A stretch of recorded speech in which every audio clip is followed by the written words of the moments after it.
able to follow that game on Game Changer? Yeah. So we can get updates on every couple innings.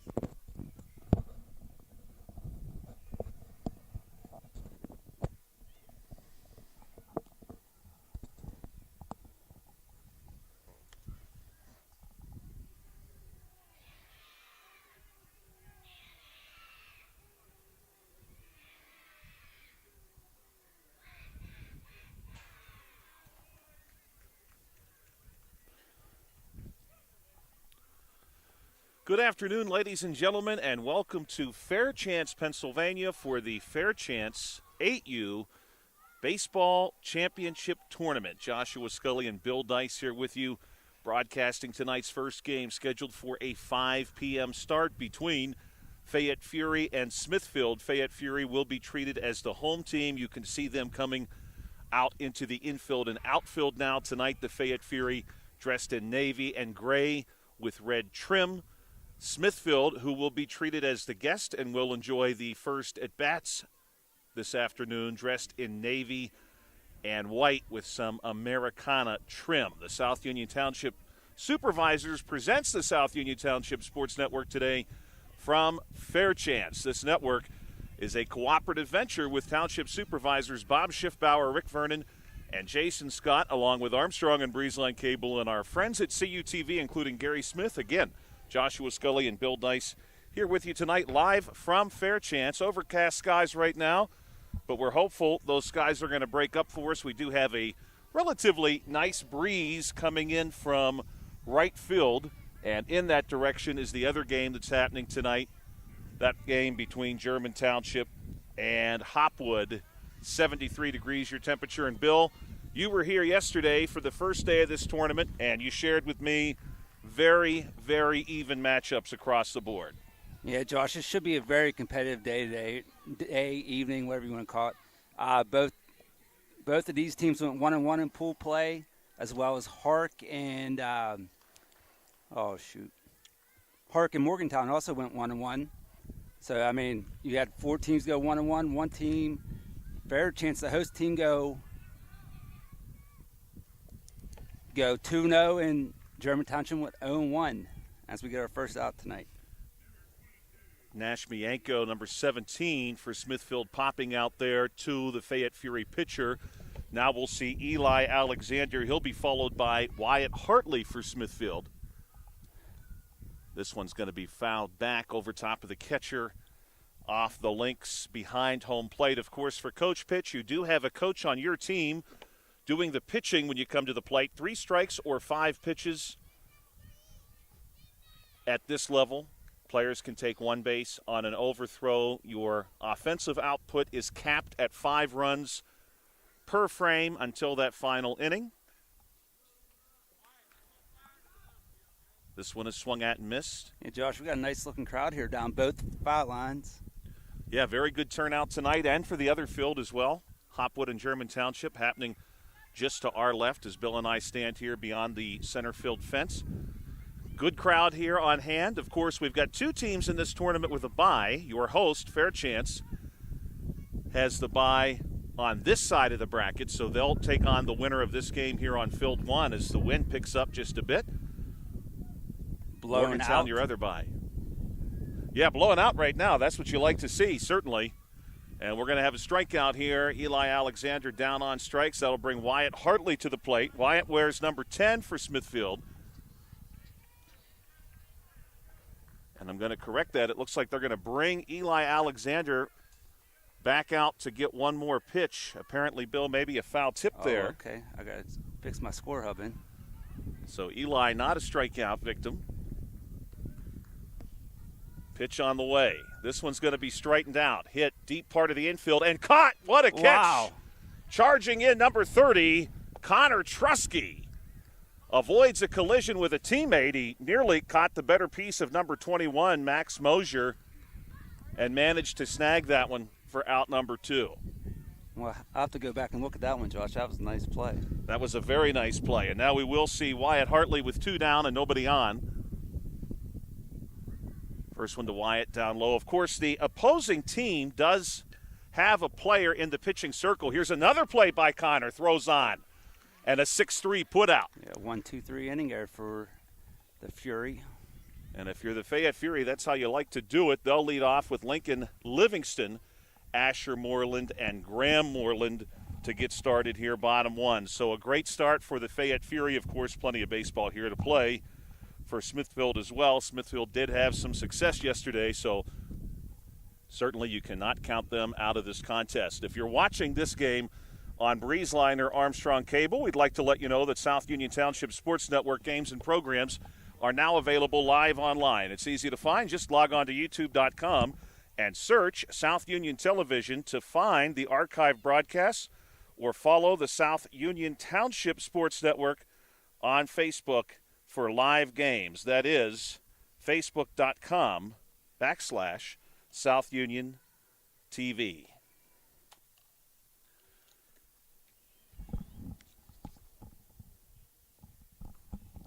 Fayette Fury ready to go? Yeah, Josh, that couldn't have worked out much better for the Fury there in the top half of the inning. 1-2-3. Good start. Bottom one. Great start. Anytime you can put a 0 together in a coach pitch league, that's a good inning. Oh, that's a huge inning. See what they do here with the bats. Bill, you and I have seen games where anytime you can hold the other team from scoring 5, it's a good inning. Oh, absolutely. And Josh, I'm liking this view tonight. So this left center field view, you'll have to see what you think of it when we get a minute. Certainly a beautiful evening. It looks as though the clouds are beginning to break apart for us. We had a risk of a passing shower earlier that no longer seems to be much of a concern. This is Lincoln Livingston. He hits a roller, and he's going to beat out an infield single for our first hit of the game. I had mentioned, of course, the team in the field, the defensive team, if you will, they are permitted to have a player in the pitching circle along with the opposing coach, and if you want to conclude a play, you need to get the ball to that player to limit any additional base running. Now a player we're familiar with here on the South Union Township Sports Network, Asher Moreland. This one up over his head. He'll be followed by Graham Moreland, number 23. Asher wears 8. And he'll want to bear down here. Pitch on the way. And this one is going to be rolled to short. Flip to second to get one. Nice looking work there for Smithfield to eliminate the lead runner on a fielder's choice. Yeah, Josh, his shortstop, I was very impressed with his play yesterday in the field. You know, he's a very good defensive shortstop, so watch out for him today. Wyatt Hartley at short for Smithfield. Graham Moreland at the plate, one down, a runner on first base for the Fury. Graham will look at one inside, next one on the way. Waves at one and misses. First strike. You're allowed to see as many as 5 pitches or 3 strikes. And as we have already seen, you cannot be out on a foul ball, a foul tip rather.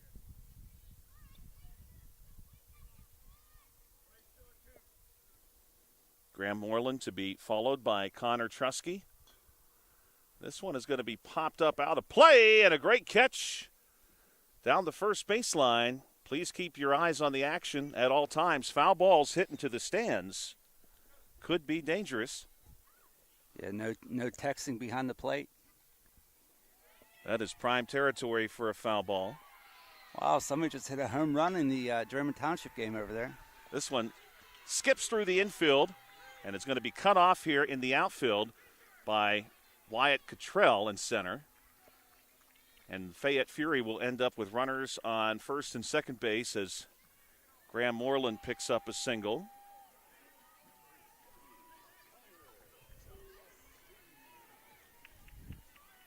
Looks like German Township just put up 5 runs in that inning, Josh, over there. Somebody hit one over the fence. That is pretty impressive. We'll have to get his name passed along to our viewers. Connor Trusky at the plate inside. Connor has some power, that's for sure. He's going to hit this one on the nose through short into center. That scores a run. backside runner. That's Graham Moreland. He's going to make it to third, and he's going to push for home, and he is in. And Connor Trusky ends up on second base. And he's collected 2 RBIs, 2-0. Yeah, that ball was hit hard. I lost track of it. It was hit so hard. Zachary Miller will step in now, number 99 for the Fayette Fury. And today is Zachary's birthday as he hits one skyward. Oh! And that one's dropped, so Zachary will get to see another pitch or two. Zachary celebrating a birthday today, wears number 99 for the Fayette Fury. Looks at one down low. This one's going to be rolled back to the pitcher. Tough play, and Miller's going to beat out an infield single. And we'll have runners now on first and second as Trusky wisely does not attempt to advance as that ball had ricocheted toward third base where he would have been going. Yeah, smart base running there by Trusky to hold up on second. Only one down. Colton Parnell at the plate. Colton, he was a player of the game yesterday in one of the 2 games I saw. Colton hits one hard down the third baseline, but right to the third baseman, Trip Diamond. Double play. And there's a double play ball from Trip as he steps on third and fires one across the diamond. Double play. The old 5-3er. Impressive. On a ground ball. You don't see that very often, Josh. No, you do not, especially when he had to take a few steps just to get to third base and get the first out unassisted. Then he fires across the diamond, completes the double play. So yeah, we played one inning. It's 2-0. That's an impressive player, Josh. Really good work for Trip there in the field. Put a story by that one for later in my highlight video.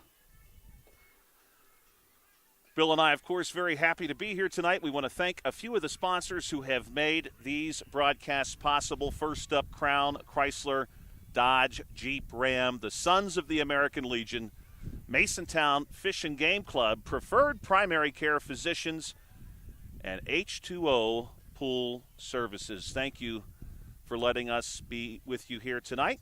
And we recognized one player on the field who celebrating a birthday today from the world of professional athletics. Also, happy birthday from the South Union Township Sports Network to Ryan Braun, the great Milwaukee Brewer, born today in 1980. And Dak Prescott, for the Cowboy fans out there, he was born today in 1993. Oh.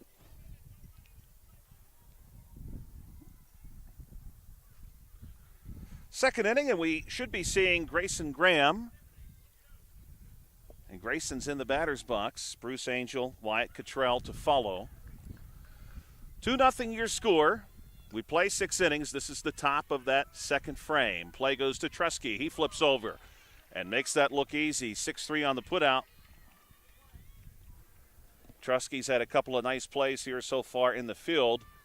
And right now, Smithfield still looking for their first base runner. We've got a loose ball that has come over from the other game. And that one's going to be gathered up by Silball. Right here, buddy. In left center. And yeah, Josh. He's going to fire it over. Not quite. Josh, I was about ready to say earlier, we got very close proximity to 2 games, but I thought we were safe because the fields were side by side, not back to back, so I thought we were safe. Maybe not. Yeah, we might want to keep an eye out on any foul ball, yeah. Oh, that's over the fence. That's Landon Glisson with one over the fence over there. Landon Glisson for Hopwood putting one out. A battle happening on the other field between Hopwood and German Township. This one's a hot shot to the hot corner and gets through. Yeah, and we've got the first base runner for Smithfield with a single. That was Bryce Angel. Yeah, that ball was smoked down the line.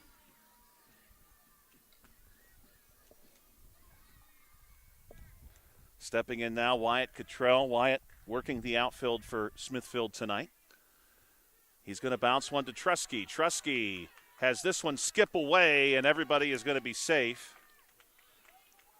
And, Bill, I was just thinking Connor has played so well at short, I was wondering if we were going to see yet another double play. Yes. Smithfield dodges one there. Ball wasn't hit very hard. Might have hit a rock or something there, Josh. I don't know. It kind of took a funny hop, it looked like. The field is in excellent shape with all the rain we got yesterday. That's 7 line. This is a big one from Trip Diamond. This one rolls all the way into the corner and is going to plate easily, too. Ball just recovered here. Parnell's going to throw that one in. Tripp going for 3, and he's in. A 2 RBI triple for Trip Diamond. Wow, it's fitting. Very fitting. I almost wish we had Greg Brown here with us tonight. He would have really enjoyed that. We would have got some alliteration from him. Got some chuckles from that one. Trip Diamond ties the game 2-2. Hey, Josh, this one's going to look kind of funny on camera, too, because how the camera set up, that was like way uphill on my camera. Like I'm real level right now with the batter, but down this right field or left field line, and it's like a hill.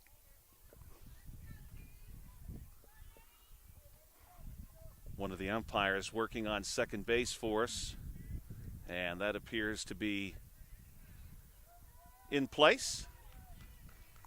I have to say, too, Josh, these umpires, like you mentioned, I was here last night, did an excellent job in both of the games I was involved in last night.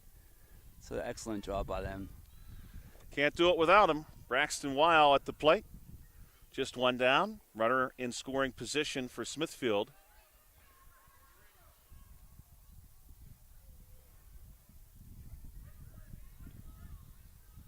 Weil will get one more strike opportunity. He could probably afford to look at a couple as well if he likes.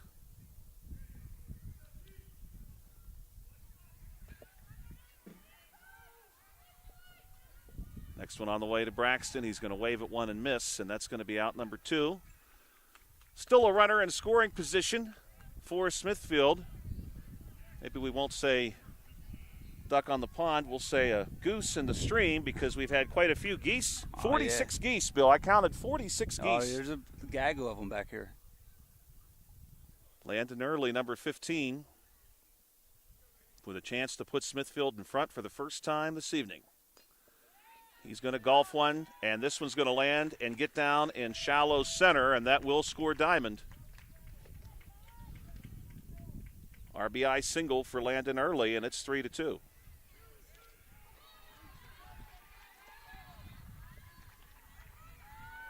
Garrison Handcheck, the final batter of Smithfield's order, will step up.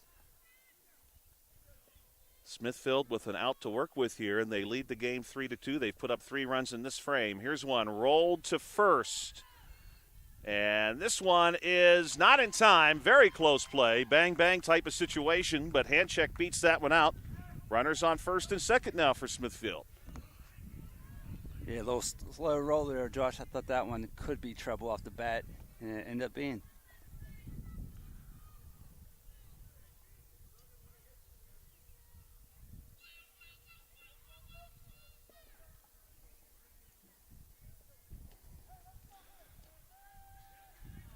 This one's going to be hit on the ground, and play goes to first base in time to retire the base runner. And I did not have this young man on my list for Smithfield, so we're going to try to get a number for him as he comes back to the dugout. Smithfield was expecting to function one player shy of a full roster. Number 2, maybe? He's tucked in there pretty tight. I'm going to say that is Bryce McLeod. I'm thinking that may have been a 7. Oh, okay, maybe. Apologize for that, Bryce. But he would be your final batter of the order. And I do want to thank both teams. Both teams very, very helpful. We had, I assume, some parents, a couple of moms, a couple of wives of coaches who helped us out with the names and the batting order. They did a remarkable job, so thank you. Batting order-wise, any miscues are 100% on me because I received some really great help. Yeah, Josh, really well-run tournament. I'm very impressed with the Fairchance organization down here. They also said a concession stand might be the best in Fayette County. The best in the county. So I know you're looking forward to that between games. I'm going to have to get over there. We're thankfully not too far away. our buddy Steve Super, he gets hot dogs everywhere, every game he goes to, so we might have to try a dog. I like that idea. Max Mosier is going to hit one into center, and it gets through. This one's going to be tracked down near the scoreboard. Max is thinking triple, and he's easily in. Oh, he's now going Max forward. is thinking home. He turns at third, and he's in. That's an inside-the-park home run for number 21, Max Mosier. What a hit, and what an effort for that young man to hustle all the way around. Solo shot ties the game at 3. And, Josh, we talked about this before the game. There's a lot of ground out here in the outfield. So if the ball gets by the outfielders, the base runner's going to be able to run, as was the case right there. Yeah, definitely a different dynamic from the field to our left, which has a significantly reduced outfield compared to this one. There's genuinely some gap space here on this field as this one is shot into the air by Caden Gamitter. It drops into no man's land, shallow center field, and Caden in easily to first base. Good work there by Caden. And we're going to have a pinch runner for him.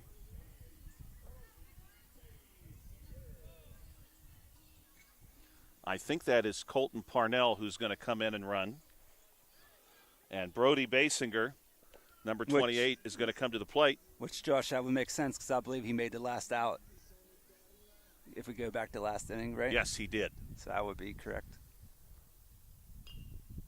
This one is going to be shot into center. This has been a popular spot for both teams. And we're going to have a single with runners on first and second. Brody drops one into center. Jarrett Silbaugh due up. Nobody out here yet. Bottom 2. We play 6.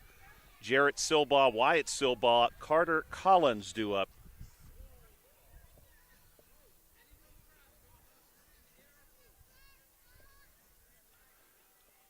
Two runners on first and second base for the Fayette Fury in a tie ball game.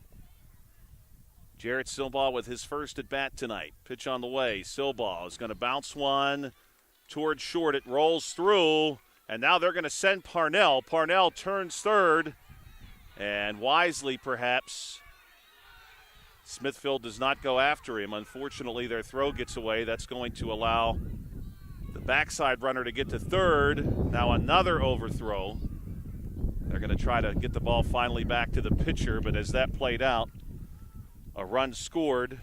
We'll give the RBI to Jarrett, 4-3, and now we've got runners on second and third base. Yeah, Josh, that's the tough thing about this age group, man. Like, you don't want to be throwing the ball all around, giving the team extra bases. It's one thing if they're going to score a run, but don't give them 2 extra bases in the process. But that's, these kids are young, man. That's a tough thing not to do. You see a runner running, you want to try to gun him out. Right. You want to recover quickly. Yes. This one's going to be shot right side, second base, ball played. Flip is in Strong time, and they're going to try to score 2. No, he's going to have to go back. We'll see what the official call is here. The umpire, no signal yet. Wow. If they let that stand, that's 2 RBIs on the ground out to make it 6-3. Yeah, I'm shocked they let him score on that. And the bases are clear. Just one out. Carter Collins, the final batter in this Fayette Fury order, 1 down.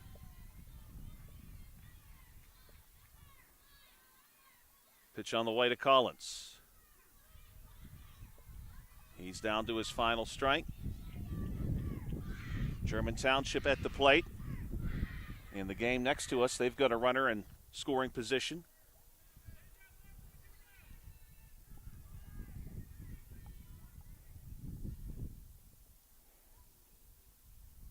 Collins going to bounce this one. It's more of a roller, I suppose, to second base. Flip to first base is in time. 4-3 on the putout. 2 down. Second baseman's getting a lot of action here in this bottom of the second. I do like, Bill, for this Smithfield team, the uniform with the socks. They've got the American flag socks, which are pretty cool. And, Josh, if you get out your binoculars, you can see their numbers actually has a flag through it as well. Yeah, definitely some thought put into that. This one has a little extra thought on it as it makes it into right center. And that's going to be a single for Lincoln Livingston as we're back to the top of the order. Lincoln now 2 for 2. Asher Moreland due up.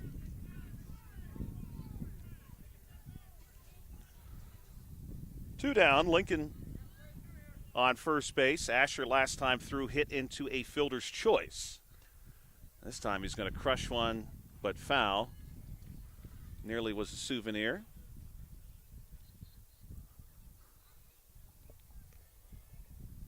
I don't know, Bill, in this tournament, do they let you keep the baseball?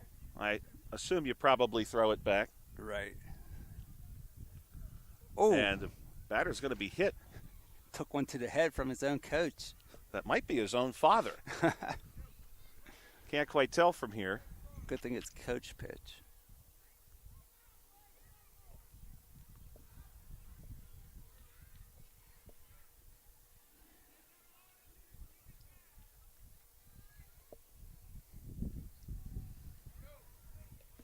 Next pitch on the way to Moreland. And they're going to call that a third strike. And that is the final out here of inning number 2. 6-3 your score in favor of the Fayette Fury. Let's thank a few more businesses who have helped to make this broadcast possible tonight. And again, we certainly thank you for your help and for inviting us to come down. Ashley's Nail Salon, Miss Honey's Learning Center, Marcon Building Supply, J&S Bridal and Prom Boutique, and Ford of Uniontown. Thank you again for your help in helping us to be able to broadcast this game. Also, a few other birthdays. We'll step outside the world of sports. Today is the birthday of American singer-songwriter Martina McBride. Many of you may be familiar with her. Born today in 1966. Today also the birthday of American director and producer, often of historical drama and documentaries. 1953, born on this day in that year, Ken Burns. Ken Burns, man, he came out with some great series. Of course, the baseball series is one of my favorites of his, but he has several other nice ones. Yeah, he's done some really great work in his career. First one is going to be popped up here as we start inning number 3, and I do believe that was Nash Mienko. And it was. Smithfield team got some walkout music here tonight, Josh. I like that. Yeah, I love it. Eli Alexander coming up to the plate. Popped out last time through, looking for his first hit. This could be it. Hit hard to second base, played there, but the throw brings the first baseman off the bag, and Alexander is going to be in. We'll give him the single there. That ball was very well hit, although, of course, well played there, too.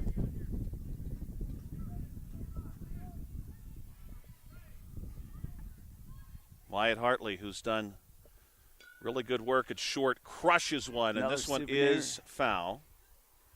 Maybe catching some furniture there, or even a spectator. A young girl down the foul line has ended up with the baseball. And they are going to return it. This one bounced to third. Play is made there. Good throw on to second, but the ball is dropped, and the runner is safe. Yeah, Josh, third baseman made that play look routine, though.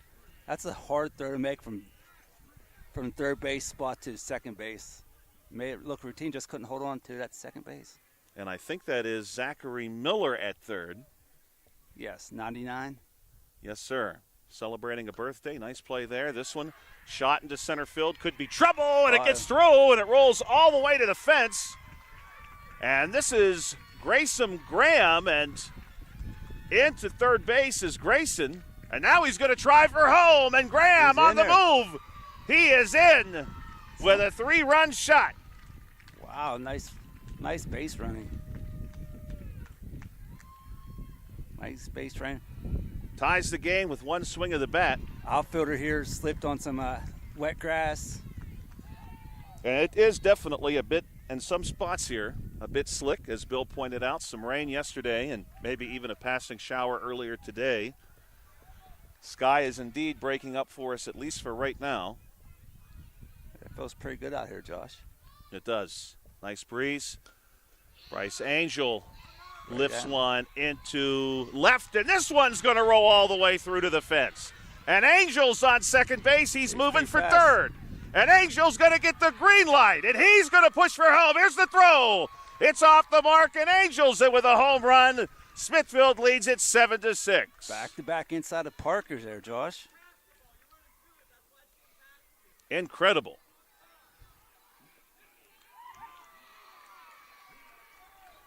Wyatt Cottrell, 1 for 1 today. Josh, we had 2 inside of Park home runs here. I take a look over to Hark. Landon Glisson had another one over the fence. Landon Glisson definitely has some pop. Wow. Any idea what the score is over there, Bill? That game's a shootout. I'll give it to you at the end of this inning. As they're in the bottom of the second still over there. We are top 3. Wyatt Cottrell at the plate. Just the 1 out. Josh, I told you it's going to be competitive today. And that's what we got right now. And this one's popped out. Nice looking catch. play there by Zachary Miller. On his birthday. To range over and put the glove on that one. So Trip Diamond, Trip last time, hit a triple. Drove in a couple of runs. Josh, we got 7-6 here. It's 7-6 on outfield Hark. Wow. And Finn Rydell just hit one over the fence. Wow. And there's a rip. Tripp is going to crush one. Oh, nice well play. Played here by Parnell. Parnell holds that to a single. That one could have been trouble if it got through. Yeah, Tripp. Josh, I thought that one was getting by. Great play there by Parnell. Parnell's a nice player, Josh. We've seen him a couple times now in action. You know, he's just a little guy out here, but he knows how to play, and he's good. He's skilled.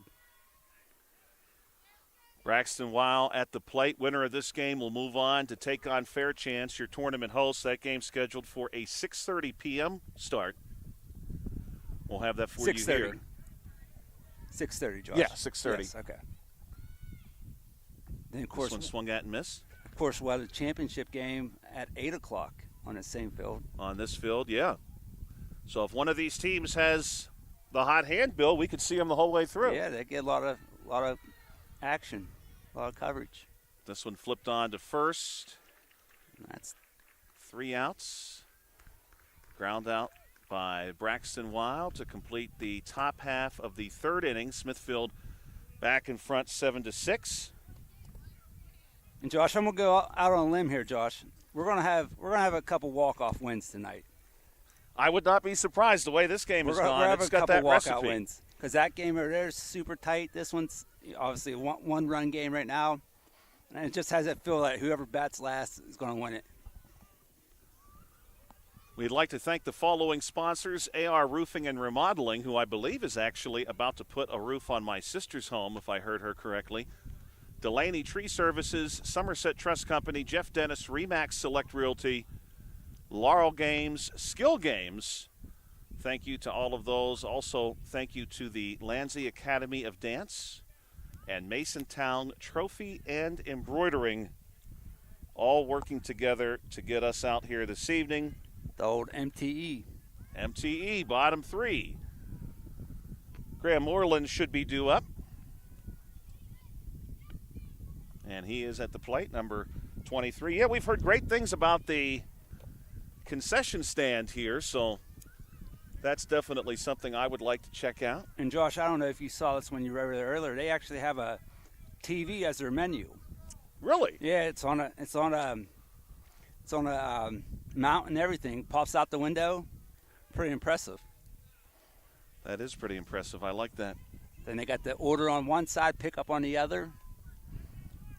They got it going on out here in Fairchance. You know what's nice about that, Bill, is if I lived in the immediate area here and had a concession stand with this reputation right next to me, whenever there's action, I might just walk down here even if I don't have anyone in my family playing. And you know what, Josh? I heard the prices are very good, too. Hot dogs were $1.50 yesterday. Oh, nice.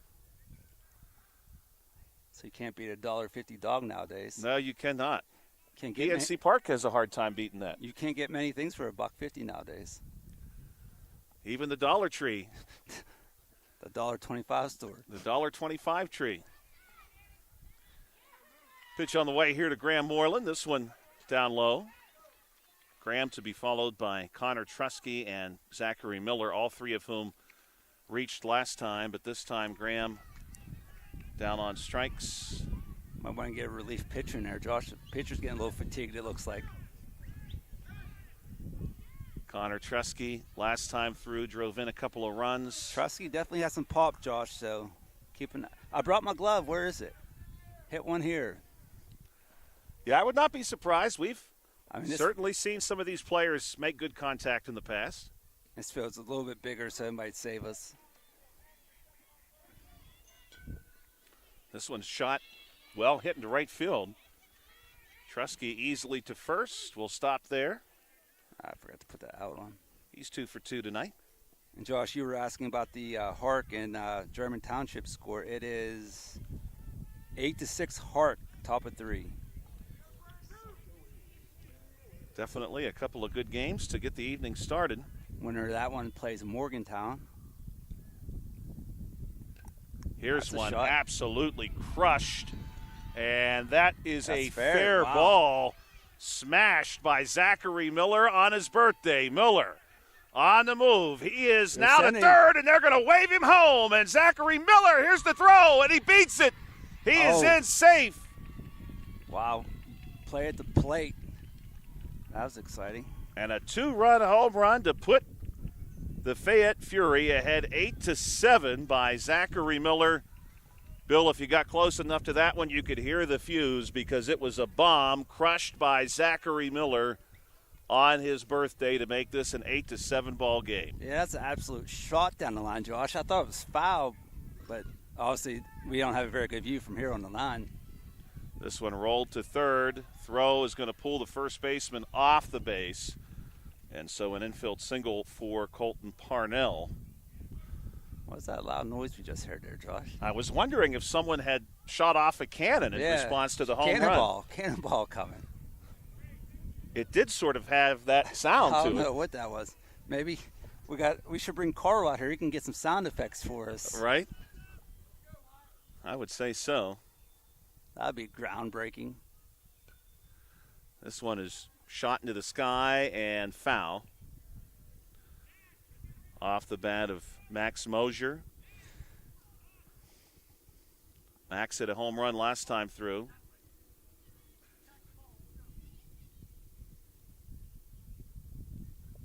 He was trying to hit one on that one, too. Good looking cut.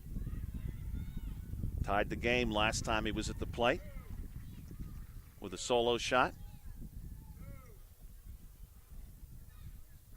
Runner on first base for the Fayette Fury. This one is going to be fouled back toward the concession stand.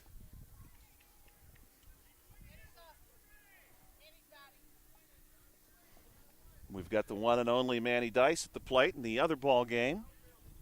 Trying to go back to back to back, if you date back to last inning. Which, gosh, I told him I'd buy him something if he hits a home run, so I kind of hope he doesn't. I was joking with my wife yesterday. I said, hey, I'm not here in outfield. I'm going to throw it back in if it goes there to the fence. Max is going to cut this one foul the other way now and off the roof of the dugout over top of the Fayette Fury.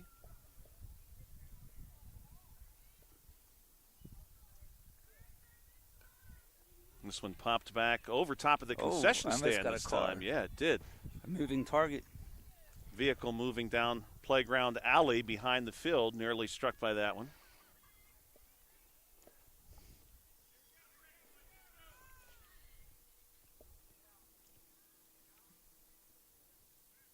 Next pitch on the way to Max, and he's going to lift this one up, middle of the infield. This could be a tough play. The flip to get Parnell is in time. So a fielder's choice. Parnell was holding, waiting to see if that would be caught, of course. Yeah, not much Parnell could do on that one, Josh. 2 down for Caden Gamitter. Caden last time hit a single.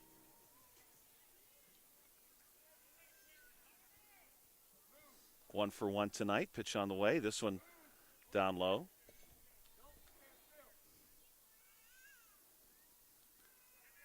Next one incoming is going to result in one bounce to short. And just in time, Great play there by Wyatt Hartley, who did not risk the throw and legged it out to get the third out. Neatly done.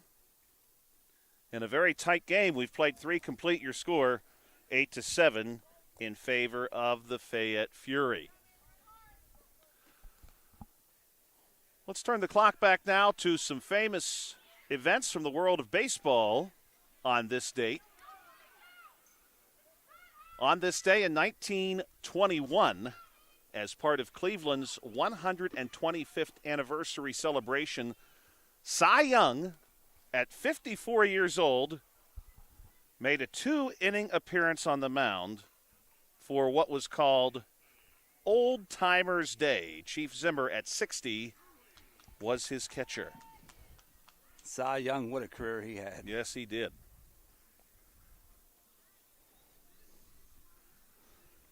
Ready to go now for the back half of this ball game. We're at the turn. Sun's peeking out a little bit. Yeah, the sun is making peeking a little out. warm on us out here now. 8-7 your score. Landon early at the plate. Early, hand check, and McLeod due up.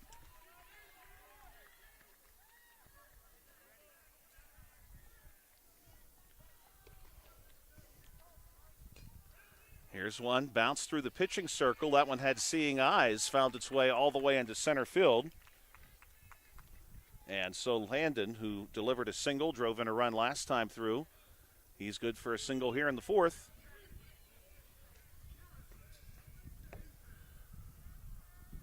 Garrison hand check last time, singled. Bryce McLeod on deck. In the other game, Hark with a runner in scoring position. What a play here by Trusky. Out of the dirt, he pulls that one and gets the fielder's choice.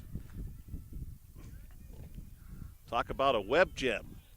Yeah, we're going to have to put a story by that one, too, for the old highlight tape, Josh. Baseball Tonight level action there for Trusky. Web gems. Great looking play. McLeod will chop one back to Trusky. Trusky going to repeat the trick here, and he gets the out at second base. Another fielder's choice. Yeah, Josh, back to that previous play, I didn't think Trusky was going to get to it, let alone be able to stop it and throw somebody out at second. That was a heck of a play.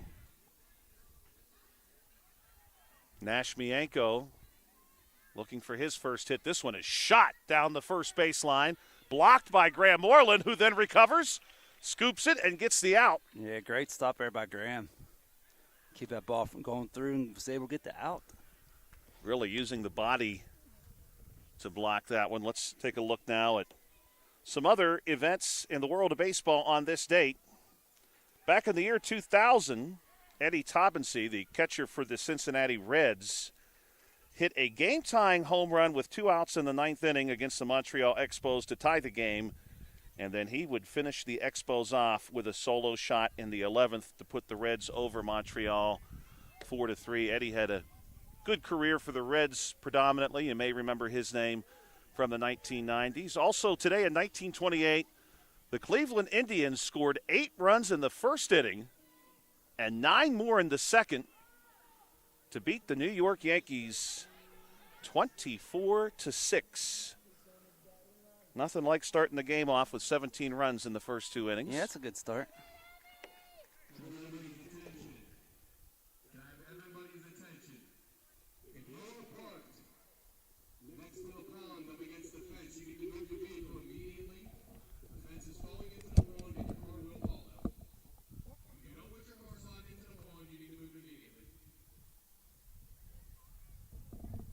Fence by the pond is apparently caving in. Let's see where everybody's going to here, Josh. Yeah. We don't have a lot of parking here, so that's going to be a predicament. I'm hoping, Bill, that's not going to be me. I don't know. Everybody's kind of looking to see. We just had an announcement for those of you who are listening that anyone who is parked along the fence by the pond needs to move immediately. Right by the pond. I'm still Several people moving in the direction to our right. This is fouled back. We're back in action here. Got some excitement there. Sorry, missed that first pitch. Brody Basinger should be at the plate. I think it might be over across the bridge, Josh. That's what I'm thinking. That'd be a heck of an insurance claim error, huh? Yes, it would. What happened to your car? It fell in the pond. Landslide. Brody's going to hit one hard through the hole at second, and it's going to be played in right center. A single for Brody. And right now, he's 2 for 2 tonight. Yeah, Bill, I don't know that I would have a hard time selling that to my wife. Have to call Mrs. Scully and say, just leave it there. I'm really sorry, my car is in the pond in Fairchance. Yeah, I don't know. The geese must have got it. Geese stepped on the gas. Yeah, there was enough geese here. They probably could figure out how to operate a vehicle if they all got together. Here's one shot and caught by Hartley, who ranged all the way over to third to make the catch. That was impressive. Garrett Silbaugh hitting that one, and Hartley calling everybody off and making the play himself. Nice looking catch.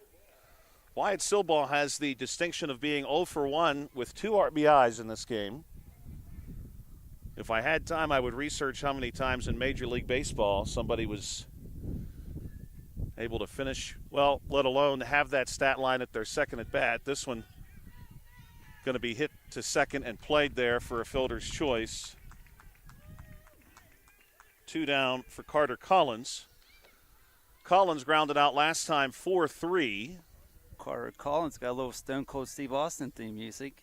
I'm digging it. Score holds at 8-7. This one's going to be rolled. Scooped at second. Throw on to first is in time to get Collins. No, they're going to say he's safe. Dropped it. Ball is dropped, and Collins is on first base.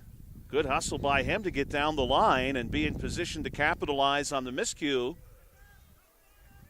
So now runners on first and second base for the Fayette Fury. This one also hit the second base, and this one skips through and will be trouble. Runner is given the green light as he comes around third, and the throw ultimately caroms off the dugout near third base. That's going to score a run. And that was Lincoln Livingston who gets the RBI. He's 3 for 3 tonight. And the score is 9-7. Yeah, Josh, I'll be happy when the sun goes away. It's making a tough job on a cameraman out here. Good news is we do have at least some clouds coming in our direction. Just not rain clouds, I hope. This one is going to ricochet off the pitcher, and no play possible. They're going to try to score 2, and they will. Asher Moreland with the single and a pair score, and the score is now 11-7. If we're looking at on the old score up, 7-11. 7-11. Haven't been to a 7-11 in a long time. I assume they're still around. Yeah, there's some still out there.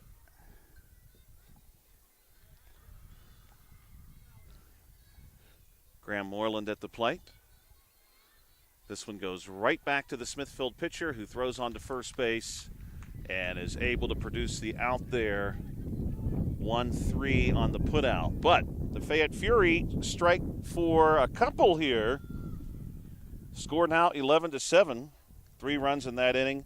As we bring the 4th inning to a conclusion, we now go to inning number 5. Both teams, Bill, if you'd like to see it this way, down to 6 outs. Yes, absolutely. Getting late here, Josh. Hark has a 13-8 lead over German Township over here in the middle of the 4th inning. So they're slightly behind our game. Take a look at your South Union Township weather forecast tomorrow.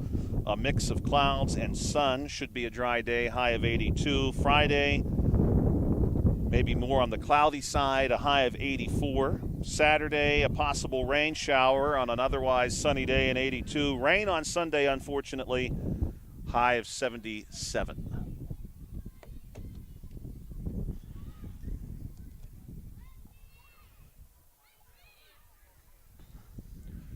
Top 5 ready to go.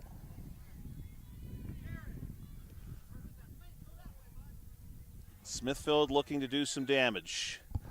Alexander fouls this one off. Alexander, Hartley, Graham due up. Alexander, Eli so far tonight, 1 for 2. Some commotion on the field next to us as Hopwood looks to be enjoying some offensive success. This one is going to find its way through the middle of the Fury infield, and Alexander thought about 2 bases, goes back for 1, and Smithfield has a runner on first base. They trail this ball game 11-7, and Bill, we are getting late in this one, and this is it. It's single elimination from here on out, so absolutely, you want to make the most of these final 6 outs. Both teams do. And it looks like Finn Rydell just hit another one out over there, Josh. This is like a home run derby. That's the 5th home run in that game. That one made it all the way to the playground behind the field. Man. Mrs. Dice currently is in a somewhat precarious position out there, Bill, in left Anna, field. We got to give Anna a glove. Give Anna a glove over there. Yeah, if you're rooting for Smithfield here, Josh, they got to chip away here a little bit, get a couple runs at least here this inning. I don't know what the discussion here is. Umpire appears to be talking to the pitcher. Some coaches I don't know from what that Smithfield. Was. Maybe checking a birth certificate or something. This one is crushed but foul. Oh, that almost went in the batting cage there. A few people diving out of the way of that one. And Manny Dice just hit a home run. And Manny Dice leaves the yard in the other game. And Manny, all you can eat night at the concession stand for Manny Dice.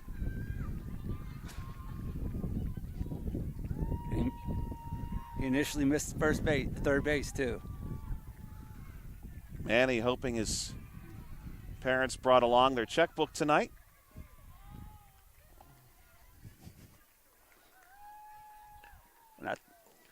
This one also hit foul. Wyatt Hartley looking to straighten one out here. Oh, and that one is snagged at third. Uh-oh. And nearly a double play as Miller fires across the diamond. Ball gets away. That's going to allow Alexander to sneak up at least one station. Uh-oh. Now he's looking for third, and he's in. And one out. That was a tough lock at bat there for Hartley. Hit it right to the third baseman's glove. Right at his glove. And they're going to allow Alexander to go only to second base. Oh, yeah, one base. The one base rule. So you really earn your bases here, Josh, on this field, unlike at Meadowbrook, where there's about 300 feet behind first base. That's very true. That's a great point. There's not much room for those kind of opportunities here. Alexander is going to get waved around third. He'll be called safe. And that means we've got an RBI for Grayson Graham. That is Graham's 4th RBI in this game. He's on a player of the game watch list. I would certainly say so. And these coaches are going to have a tough time. They're going to have a tough time choosing player of the game on that one. Glisson and Rydell both have 2 home runs. Bryce Angel at the plate. Bryce is looking to do some damage here. One runner on for Smithfield. Joshua Scully, Bill Dice here live in Fairchance, Pennsylvania. This one rolls down the line. Well played by Parnell. And throw is almost in time to get Graham. Graham just into third base. Angel able to sneak up to second. Just one out, Josh? Just the one out. So this is what Smithfield needs. Chip away a little bit. They got one run this inning, Josh? One in. Okay, 11-8. Wyatt Cottrell with a chance to add 2 more. A couple of irons in the fires here for Smithfield. Here's one rolled back to the pitcher. It's off a glove. They're going to try to squeeze home a run out of this. Safe. And the runner is safe. Cottrell with the RBI. Good hustle there. Leg that one out, Josh. Right now, 11-9. every out matters right now when you're down to 5 and you're losing by a couple. Trip Diamond with runners on first and third has the power to tie this game. Trip 2 for 2 tonight. Couple of RBI, a triple to his credit. And this one is a moonshot but out of play, and hopefully everyone is okay. It lands in a crowd near a swing set. And it looks like the Hart game is over. They must have had a 10-run. 10-run rule situation there, perhaps.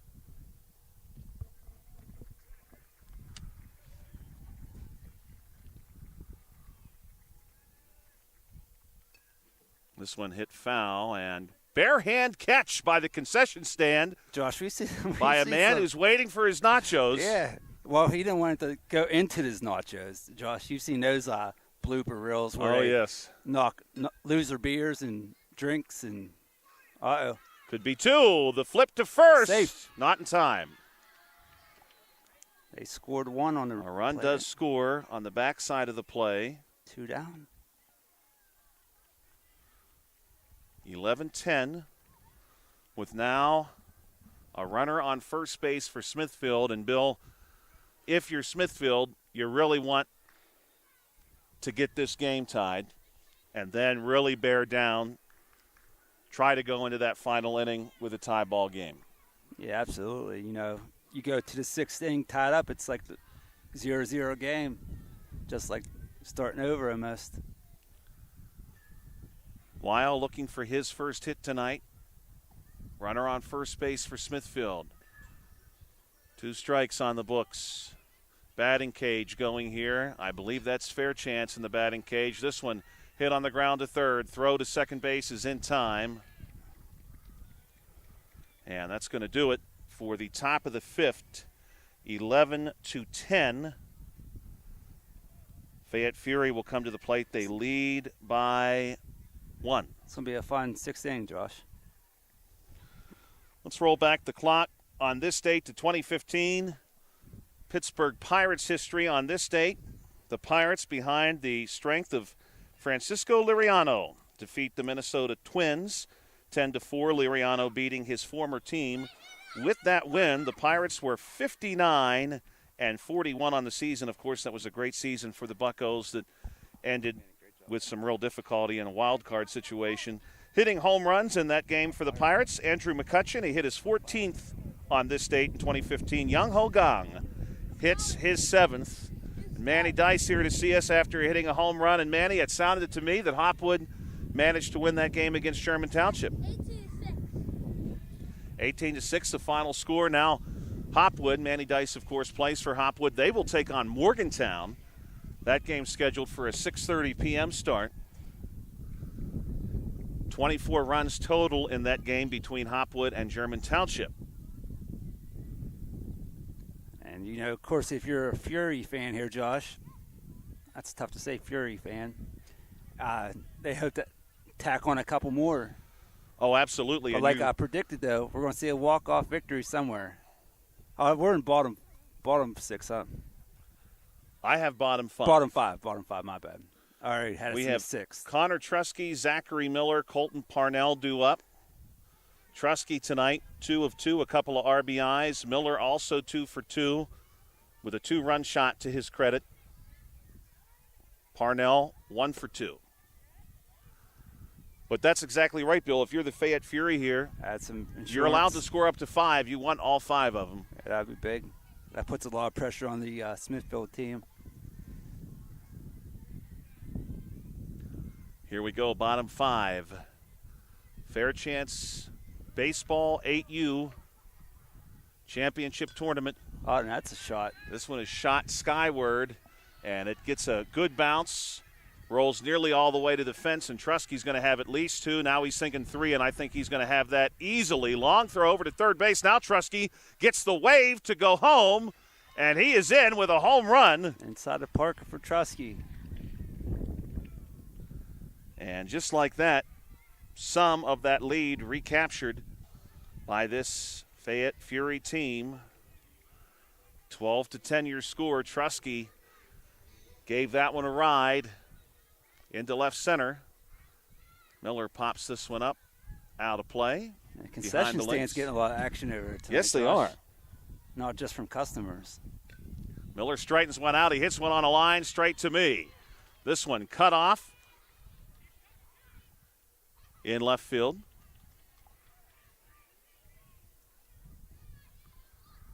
Good contact there by Miller.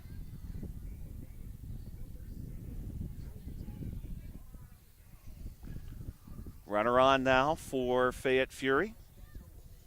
Parnell. Max Mosier to follow. Max has a home run of his own tonight.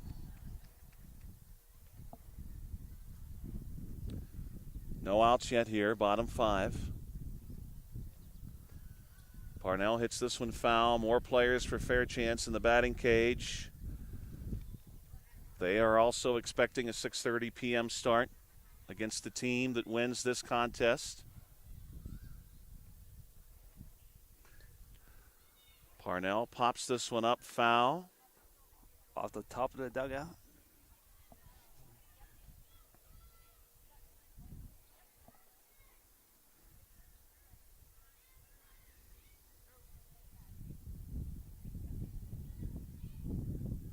Parnell looks at one here.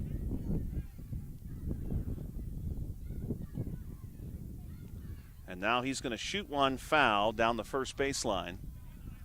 If this score were to hold and the Fayette Fury able to emerge victorious, they would face Fairchance next. This one dribbled down the first baseline, flipped to first base, is in time. Miller is still running free, though. The ball will be rolled back to the pitcher. Miller gets to third base. Good. One down. Good aggressive base running there by Miller, Josh, to get to third on the play. Yeah, he moves very well. Now he scores on a hit easily. Max today, 1 of 2. He hit a home run to tie the game early in the contest. Score was 3-3 following that home run. Both teams have led at different points this afternoon. This one hit foul down the third baseline. Hopwood will take on Morgantown 6:30, and if the Fayette Fury able to hold on here, they will take on Fairchance. That will be your final 4. Of course, Smithfield will get their final at-bats regardless of what happens here. Bottom 5. This one finds a way down the left field line, cut off here deep and left, but a run will score. Max is easily into second base with an RBI double, and your score now 13-10.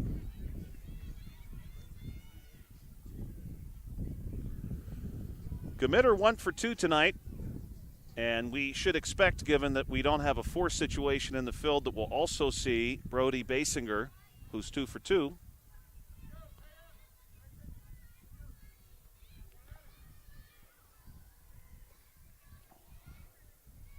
On the field next to us, preparations for that next game. And here's a great catch at second, and will they double up? Yes, they will. A double play.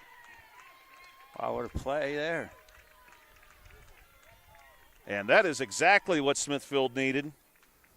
Stopping any further damage, 13-10, so definitely a workable situation for Smithfield. They need 3 to tie, 4 to take the lead. And certainly an opportunity for Smithfield to do that.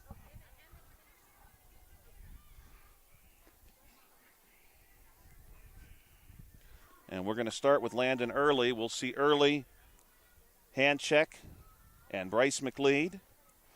Today also, International Tiger Day. Of course, the Tiger King, unfortunately, still in prison. Oh, yes. But I'm sure he celebrated today in some fashion. The Tiger King. That was the COVID days, huh, there, Josh? Yes, it was. I really enjoyed the Tiger King, though. Of course, his famous line, "I'm never going to financially recover from this." We all think that a few times in our life, unfortunately. Yeah, pretty much daily. I'm sure Mrs. Scully feels that way after your DoorDash orders. Yes. DoorDashed last night, some Big Shot Bobs. I was very disappointed. I was not able to get their new wing flavor, Stop Short, not available at the Uniontown location. I called the Uniontown location and asked if they might be able to call the Avalon location to get the recipe, and the manager of the Uniontown location said that he would, and then he called me back and said the manager, the franchisor actually of the Avalon location, would not share it with him. Oh. I mean, that sounds like they're like crosstown rivals here, Josh. Right. I mean.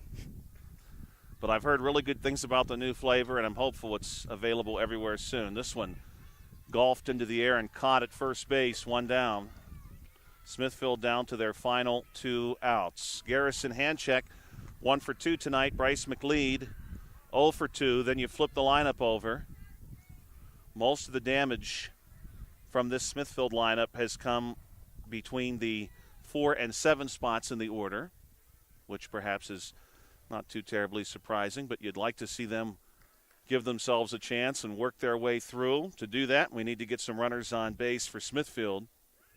This is going to be a tough play. A roller down third and easily in. Wyatt Silbaugh ranged over, had to scoop that one up, and there was no throw to get Garrison Handcheck. So a runner on for Smithfield, and if you're Smithfield, you'd love for Bryce McLeod to do something similar for you, put one in a difficult spot to get. Yeah, down 3, they just need some base runners here. And McLeod is going to crush one into right field. That could be no doubt about that one. That is big trouble all the way to the fence. McLeod around second base. He's going to push ahead. Hand check. McLeod will get the green light. McLeod around third. McLeod is going to score. It's a 2-run home run for Smithfield. Wow. Josh, off the bat, I knew that was trouble for the Fury there. And McLeod, who came in 0 for 2, is now 1 for 3, and that was a big one, 13-12, with just 1 out here for Smithfield, top 6. He runs really well too, Josh. So that was because that ball was hit hard. With how hard it was hit, I thought maybe it might not be able to get there. That was impressive. Now Smithfield with Nash Mienko. And this one drops in fair down the right field line. And they're going to send Nash into scoring position. And he's in ahead of the throw. He's safe with a double. Wow, good base right there.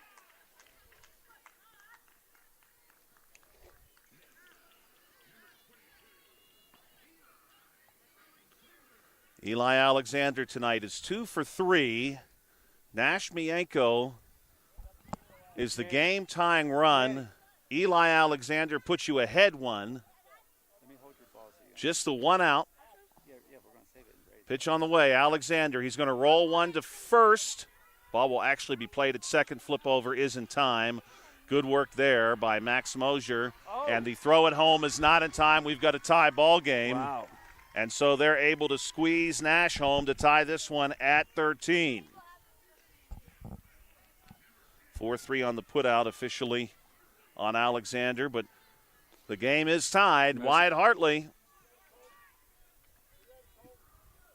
Wyatt hit into an error earlier today. He's going to chop one right back to Silbaugh. Throw over to 1 to get Hartley. 1-3 on the putout, but we've got a tie game, Bill, so we will play bottom 6. Bottom 6, man. What a game. What a game. Can I have my first prediction come true of this year, Josh? Yeah. Of 2026? A walk-off win somewhere? If the Fury are going to win this one, it will have to be that way. Brody Basinger, Jarrett Silbaugh, Wyatt Silbaugh. Hey, everyone who's listening, thank you for having us here in Fairchance tonight. Beautiful facility. This is actually my first time here. Joshua Scully and Bill Dice with you. We're very happy to be here with you, and thank you again for having us. We've had a great deal of fun so far, and the evening is still young. Next contest at 6:30, and we're going to have the championship for you, too, 8 p.m. The winner of this one will see the host Fairchance team. Fairchance looks to have their entire team on hand. Otherwise, beautiful evening. A few heavy clouds in the sky, but I don't think anything to be too concerned about. Fairchance was the only team yesterday to go 2-0, Josh. So they got the number 1 seed in the bracket. Fairchance will get their chance against either this Smithfield team or the crew from the Fayette Fury. Fayette Fury will have a chance to walk this off. Their 9, 10, and 11 hitters due up.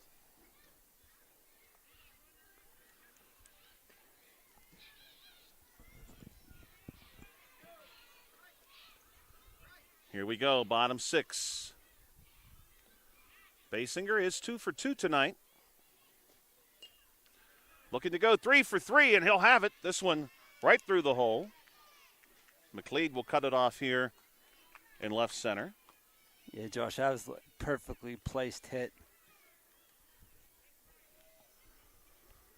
Basinger 3 for 3 tonight. Jared Silbaugh 1 for 2, drove in a run earlier today. Wyatt Silbaugh 0 for 2, but a couple of RBIs to his credit. Looks like we got a pitch runner, courtesy runner. Game could be decided by that runner. That is your game-deciding run, potentially. This one's hit on the ground. Rolled to first. They'll take the easy out. And they flip it back to the pitcher. 1-3 on the putout.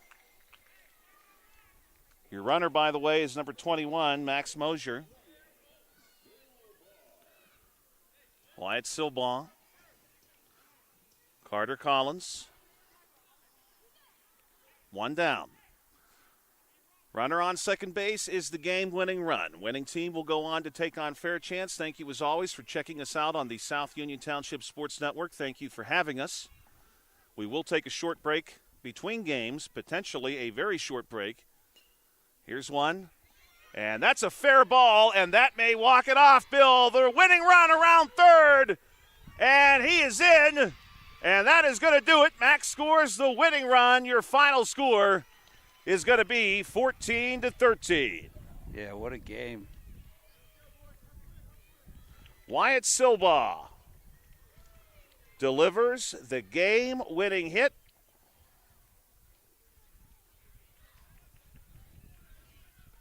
Great contest, 27 total runs scored, 14-13 your final score. It will be the Fayette Fury on this field, Bill. Yes, sir. Against Fairchance. We'll have that game for you at 6:30. And on the other field, we'll have Morgantown and Hopwood. So it should be 2 good games. 2 of those 4 teams are going to be in the finals. Down to the final 4. Should be. It's been fun. This game was fun. Look for two more competitive games here tonight, Josh. We'll see, I'm sure. We got the player of the game here. Maybe. Teams will shake hands.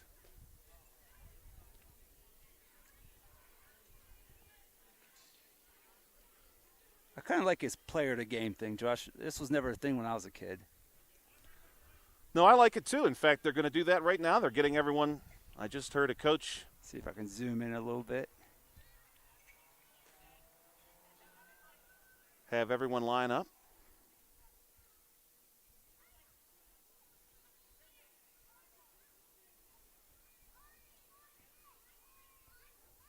All the coaches might be blocking my view here. Try to get a shot of the MVP of the game.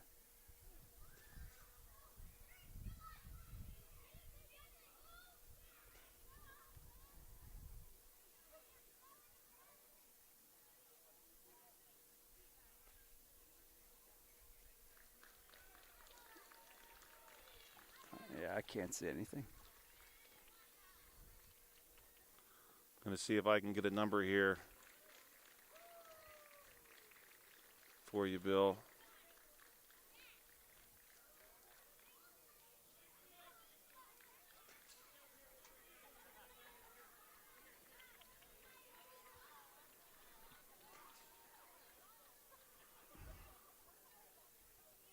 Well, I can tell you for sure, Bill, the Smithfield recipient was number 7, Bryce McLeod. Okay. Who delivered the, of course, Let's see if we get incredible hit into right field. I think it might be 24, Josh. I don't want to. I can see him there by the coach. I can't quite. It is definitely 20-something. Who's your guess? I'm going to guess Max Mosier. We'll find out here in a minute.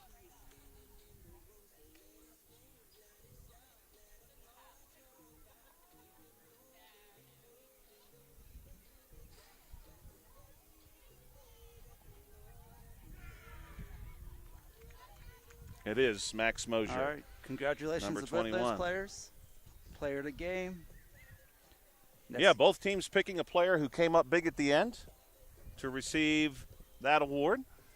And, Bill, you and I will have a few minutes here to take a short break. Take a breather. Check on some lineups for our next game. Fairchance and the Fayette Fury coming up at 6:30 on the South Union Township Sports Network.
And ladies and gentlemen, welcome back to the South Union Township Sports Network. Joshua Scully and Bill Dice here with you tonight for game number 2. We're going to get game number 2 started here, presumably a few minutes early. Sunny skies right now over Fairchance, Pennsylvania, for round number 2 of the Fairchance 8U Baseball Championship Tournament.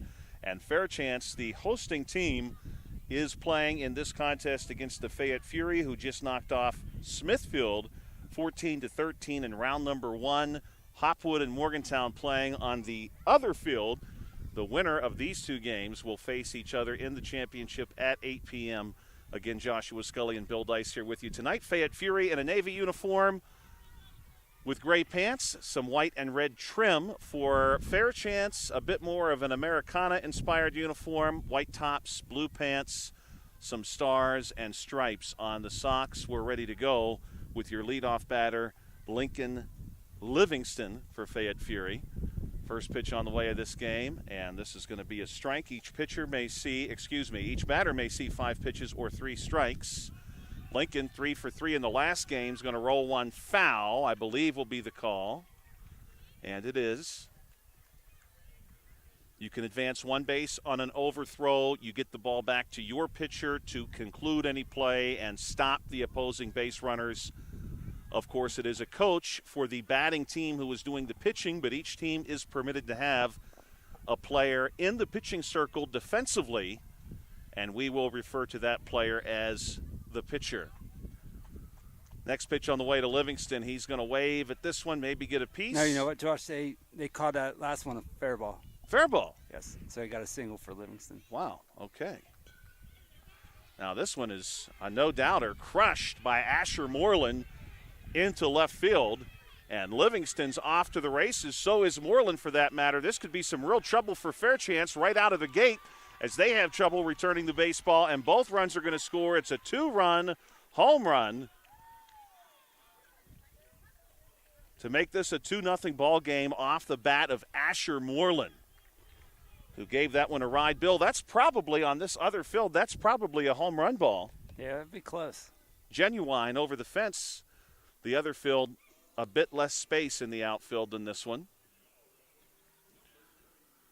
Graham Moreland fouls this one back hard off the concession stand. Good crowd remaining in place for this one. Fairchance, Pennsylvania, South Central Fayette County, partway between Uniontown and Morgantown. Of course, this community historically known for its location between those 2 cities.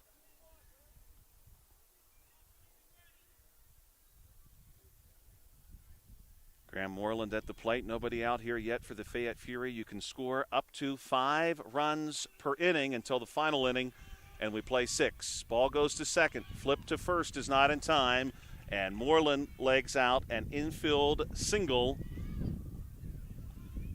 Connor Trusky to step up. Trusky has some pop. Played a great game in that first contest for the Fayette Fury. Trusky was 3 for 3 with 3 RBIs and a home run in a 14-13 victory, and was quite good in the field as well. He'll look at one here to get started. Next pitch on the way. This one is going to be hit out of play behind the Fairchance dugout. We want to thank coaches for both teams getting us the lineups.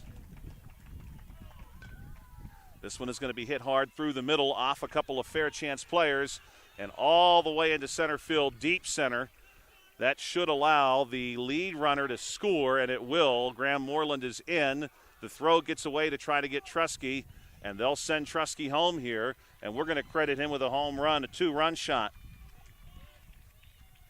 to make it 4-0. And the Fayette Fury, Bill, my goodness, maybe building off some of the momentum from the previous game to put up 4 runs early. Yeah, they're off to a great start, Josh. You know, they're hitting the ball hard just like they did last game, and, you know, that might be a little bit of Fairchance's disadvantage of sitting a game.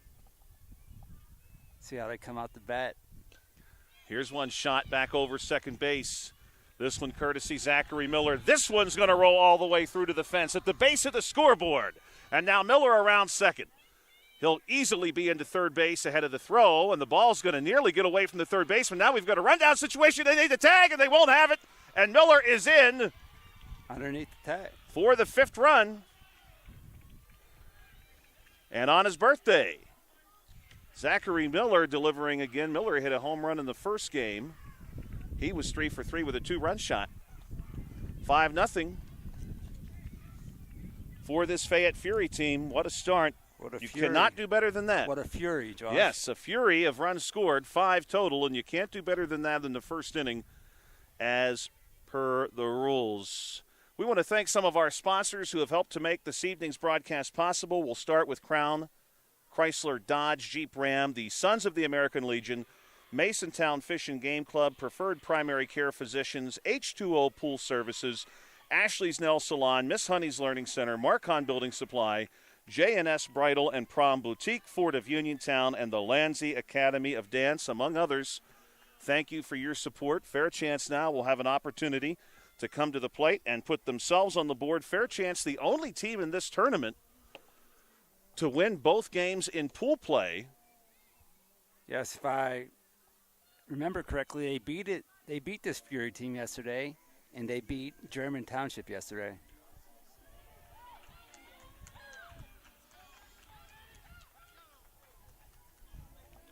Oliver Dupay, the first batter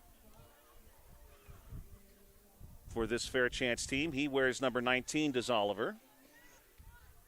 Fairchance coached by Brian Carey. He's assisted by Rich Ainsley, Tim Dye, Joe Kovac, and Josh Judy. Bat boy tonight for Fairchance, Ewing Judy. Ewan, I'm sure will be busy tonight, helping these players track down their bats, following their at-bats. And it will be Brian Carey doing the pitching for Fairchance. And here's one hit by Oliver Dupay. Back to the pitcher, flip on to first is in time. Nice job by the pitcher, knock that one down, Josh. Knocked it down and made the play at first. Nicely done. Eli Swaney due up. He'll be followed by Joey Carpensey.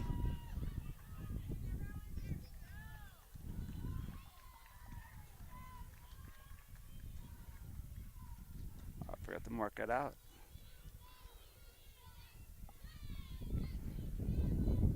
Swaney will look at a couple. Now he lifts one into the clouds, over the dugout, and out of play. Morgantown and Hopwood at it right now.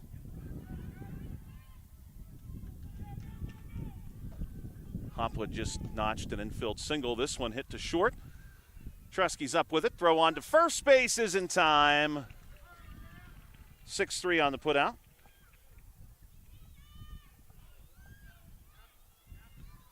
Joey Carpensey, number 17 for Fairchance. Plenty of time in this game, of course. We play 6 innings. Last inning, of course, was a good one.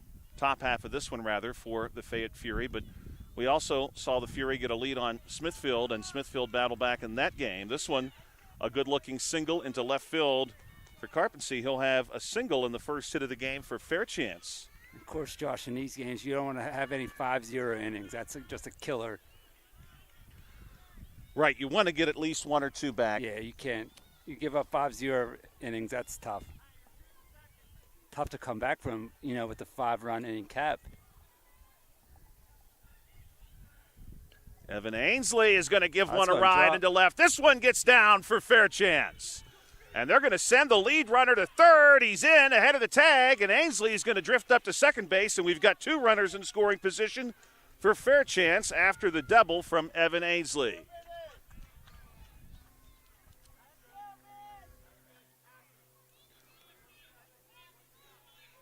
We should be seeing Vinny Dye here. 99, looks like, Josh. And it is indeed number 99, Vinny Dye. Dye crushes one. Deep part of the infield. It's a tough play. Trusky knocks it down. But this is going to score 1 and potentially 2. The tag is not in time. And now Dye's on the move. He wants second base, and he'll have it uncontested. 2 RBIs for Vinny Dye. Josh, I know we talked about this last game. I heard somebody yelling, throw it to the pitcher. And that's absolutely right. You cannot hold the ball. Right. You want to do something with it. Correct. You get it to the pitcher. You essentially conclude the opportunities for the base runner. Gunnar Bozic at the plate. Runner in scoring position in the form of Vinny Dye. You got to think, Josh, you get to second base, you're going to score on a hit. This one's going to be popped up over the infield. Trusky gives that one the glove for the final out on the pop out. And it's a 5-2 ball game after one. Fairchance does indeed get back a couple, which we had hoped to see for them. And your host of this tournament is on the board. It's a 5-2 ball game. Special thanks to AR Roofing and Remodeling, Delaney Tree Services, Somerset Trust Company, Jeff Dennis Remax Select Realty, Laurel Games, Skill Games, and Masontown Trophy and Embroidering, MTE. Masontown Trophy and Embroidering, all helping us to be here with you tonight. A couple historical birthdays for you today. Born on this date in 1796, Walter Hunt, the inventor of the safety pin, born today in 1796. And we did have one call-up. Bill and I are sharing information about that now. We had one call-up for Fairchance, and he's going to wear number 1. That is Pace Mahokey.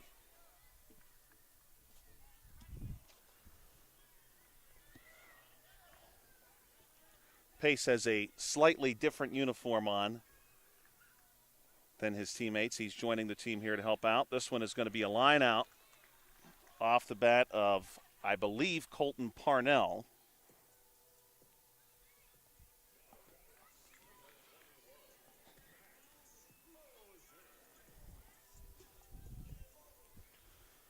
Max Mosier was your player of the game for the Fayette Fury in game number 1. He's going to get under one here. Playable ball, but it gets in. And it's going to roll all the way to the fence. A long roll here, and Max is going to take advantage of that. He moves really well. He is to third. Throw goes to third base to try to get him. No chance. And Max is going to do it again. He's going to touch them all with a home run, and it's 6-2. What a night it's been for that young man, Bill. In the previous game, he was 2 of 3 with a couple of RBIs and a home run. Home run here for him tonight in his first at bat. Yeah, nice job. Nice poke there, Josh. That's a pretty deep hit right there. Caden Gamitter at the plate. Pitch on the way to him. He's going to shoot one right past his coach to second base. Play goes to first, but it's over the first baseman's head. And Gamitter's in. We'll give him an infield single there. Brody Basinger due up. Basinger in the previous game, 3 of 3. He's looking to stay perfect across the entire evening. And this one is going to be able to get through at second. Ricochets off a glove. Hard hit ball. Brody's been doing that all night. And now he's on first base, first and second for the Fayette Fury, with a run in and one out. Jarrett Silbaugh, Wyatt Silbaugh, Carter Collins, the remainder of this lineup. This one down low. Jarrett looks at another one down low. This one shot to second base and played there. The throw to first. It's a double play for Fairchance. Nice play there by the second baseman. Kind of redeemed himself from a little bit earlier in the inning. Good-looking play for Fairchance. And the Fayette Fury gets just one, top 2. It's 6-2 your score. Due up for Fairchance. We'll see Ollie Carey, Eli Kovac, Colby Adams. Fairchance looking to, and now a good opportunity, Bill, for them to inch their way back into the game. You give up 5 in the first inning. You hold your opponent to just 1 in that second inning. Good opportunity here for Fairchance to put some offense together. And Josh, looking at the Hark score, Hark's up 4-0 after 2. Head to the top of the third. That game moving pretty quickly, Bill. We're ahead of schedule. That game started a little early. It started a little bit before ours. I think they had about a half inning in before we started. Oh, really? Yeah. Which is nice. I like getting a little early start on the games. Yeah, me too. So if anybody's tuning in for the championship game, make sure you tune in a little bit before 8, maybe 10 till. Yeah, I would say we're easily on pace for that. Maybe even quarter till, yeah. This game is bottom 2. Ollie Carey bounces one that finds its way through, seeing eyes on this one. And that's going to be a leadoff single for Carey. Josh, I'm using this piece of wood to hold my phone for the score hub right here. It could be about a half an inch thicker. I'd be all right, but it keeps falling off. It's very close. I can see it from here. It's very close. Eli Kovac. It works for a while, then it falls down. At the plate. Fairchance with a golden opportunity here. This one is going to be shot into right field. That's trouble. Takes a friendly hop. And easily runners on first and second now for Fairchance. Back-to-back singles. Fairchance had a good top of the second, Josh. They got to come out here and get a couple more runs. Like we said, keep chipping away at that lead.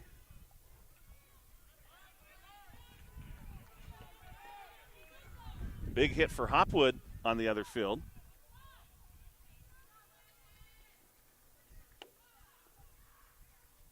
Colby Adams, number 98, at the plate. He's going to shoot this one. Oh, what a stop. The ball was nearly very well played there. Hopwood trying to keep this one in front of them. And they will not get the out at second base. Instead, this is going to result in a single and an RBI. A nice play by the second baseman to knock that ball down, Josh. Yeah, he did. I didn't think he had a chance at it. He did a nice job staying with it, too. Then he almost got the runner at second.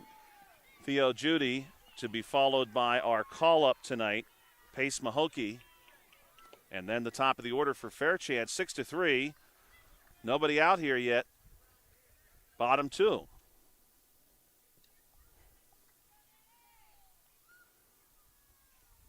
Here's Judy hitting one right to Trusky, right on the nose to Trusky. Played line out. Perfectly positioned. Pace Mahokey, a call-up for this Fairchance team to help out tonight.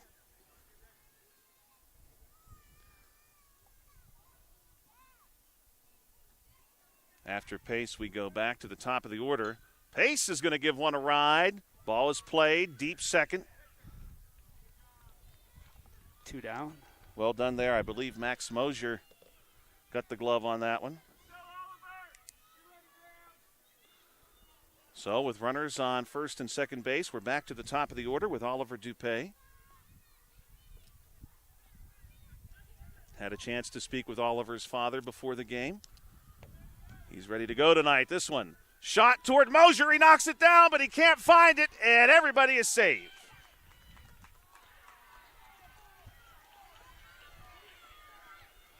Bases are loaded for Fairchance. Eli Swaney. Josh, another nice play there by the second baseman. Knock it down. That ball's behind second base. Huge at bat for Fairchance. They trail 6-3. Swaney is going to pop this one up. Could be trouble. Ball gets in. 1 scores for Fairchance. Now 2. They're going to send a third runner toward home. And the throw goes to third base in an effort to get Swaney, but they won't get him, and it's a tie game, a 3-run triple. Base clearing triple. Nice hit. That ball.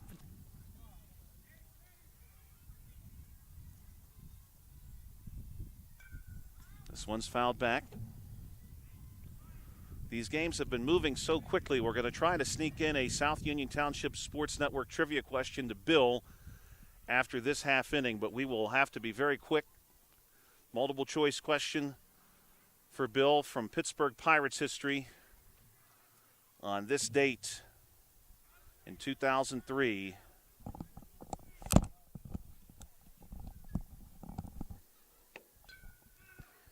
Here's a chopper down the third baseline. That one sort of died before a play could be made on it. So an infield single for Asher Moreland.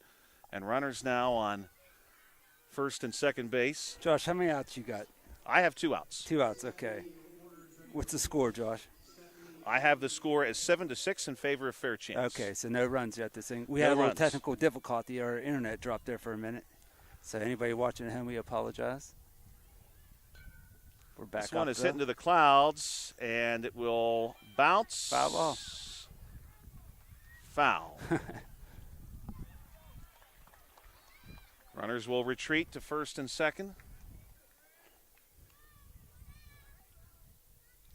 Very slight breeze right now. Sun is back out. Some of the heavier clouds have moved off to the north and to the west.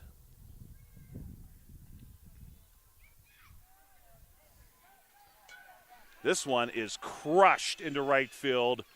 That was a shot. That was what Fayette was looking for, I suspect. Coming around second base, full speed ahead, Graham Moreland, and he's not going to stop at third. Graham wants to touch them all, and Graham does so, blasting one into right field, a 3-run shot. Josh, I was just about to say if Fairchance can get this third out, the momentum was taking a big swing, but Graham Moreland changed all that. Yes, he did. 9-7 now your score. Thanks to Graham Moreland, 2 outs, top 3, scheduled to play 6. Very kind gentleman has brought us some water to the press box. Josh, we got to check out our sign right here to see what press box we're in. Yeah, I forgot to look. We'll have to check that out.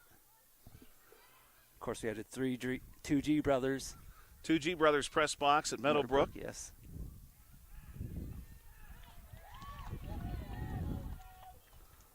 And the condominium press box at Hutch at the Little League field with the balcony seating. This one's hit hard to third, but played at third base. Long throw across the diamond is not in time, but what a play by That was number a heck of a 21, play. Eli Swaney. I was ready to store that one, Josh. I thought that was going to be another web gem. That was incredible. Well, you've seen some great fielding today, Josh. Here's one hit right back up the middle over the keystone, and it's going to bounce all the way through. This will be trouble. Trusky coming around third. He'll be waved home. Miller right behind him. Miller's had a great night. And Trusky's going to beat the tag. Miller's going to try to squeeze home two. And Miller, it's a play at the plate. Wow. He's in. Another inside the park for Miller. That would be 5. Yes, that would be a big answer with 2 outs for the Fayette Fury. 11-7 is your score in favor of the Fayette Fury. And now Fairchance will enjoy their at-bat here in the third inning. It looks like Hark is ahead 9-1 after 3 innings. Wow. There. Great start for them. Maybe a quick game for them. Let's get Bill his trivia question. We'll give him a half inning to think Now, about it. Josh, I'm just going to say 2003, that was the college days, so I kind of got lost on the Pittsburgh Pirates at that time, so I'll try my best. So on this date in 2003, the San Diego Padres scored 4 runs in the top of the 9th to beat the Pirates 8-7. The highlight of that game for the Pirates was an impressive home run hit by a Pittsburgh Pirate in that game. It would have been his 19th home run that season. And now Bill is going to get multiple choice. Was that A, Matt Stairs, B, Reggie Sanders, C, Kenny Lofton, or D, Brian Giles, who hit his 19th home run today in an 8-7 loss. There's Kenny Lofton springing these home run contests or To home the run Padres. trivia questions again. So He's a I'm Xing him out. recognizable name. I'm Xing him out automatically because I know he can't be it. I'm not even going to fall for a trick this time. There's no way it could be Kenny Lofton. It was a player who hit at least 19 home runs that year for the Pirates because this was his 19th home run. And I don't think Kenny Lofton ever hit 19 in a season. I don't believe he did either. He may have hit, I'm going to just take a guess, his maximum probably 9 to 12 Yes. for any given season. The stolen bases now. If he says stolen bases, Oh, yeah, that could Kenny. be I'm not taking anything I'd away pick Kenny from him. Lofton on the stolen bases. Great leadoff batter many years for the Cleveland Yeah, Indians.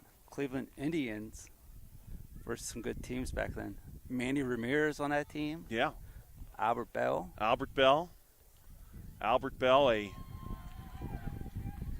well, I hope Albert, if he's listening, he doesn't take this the wrong way, but in the prime of his career, I would have described Albert as scary. He was a scary man. Yes. Well, you remember the one time he got hit by a pitch. And refused to take the base. He didn't want to take his base. I forget the outcome. Did they make him anyway? They did make him take the base, yeah. I thought so. But he tried to refuse it. This one is going to be popped out.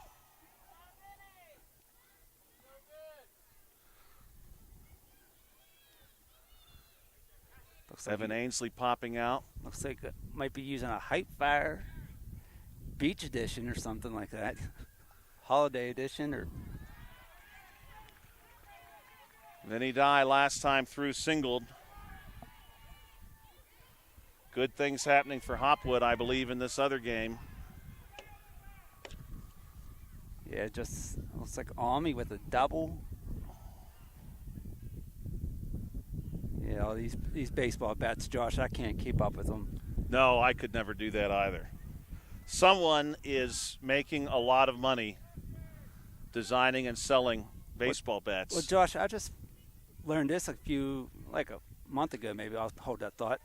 This is a hot shot through short and into left field, and Dye is going to try for two. And the throw will be cut off, and Dye is in at second base. Easily. But, I was going to say, Josh, the Marucci guy is a Lower Highlands grad. Never knew that till like a month ago. That's really interesting, Bill. I wonder, I'm glad you reminded me of that because I'm wondering if the Herald Standard once did a story on him. They should, if not. This one is going to be hit into right. That one drops in. And that is easily going to score Vinny Dye. He's in safely, 11-8. And Gunnar Bozick delivering the single there. Josh, the story goes that he was the athletic trainer for LSU, I believe, and he made a bat for a player on the team or something. Then somebody else saw it, and they were like, "Hey, we like that bat," and that's how he got started with making bats. And now we have gloves and oven mitts and one small step. Yeah. So there's still hope for us, Josh. There still is hope. For early retirement. Well, I look at it like this. Today is, of course, the historical birthday of the man who invented the safety pin, and for as simple as that is, I suspect he probably made a few dollars. Yeah, he probably made a couple bucks.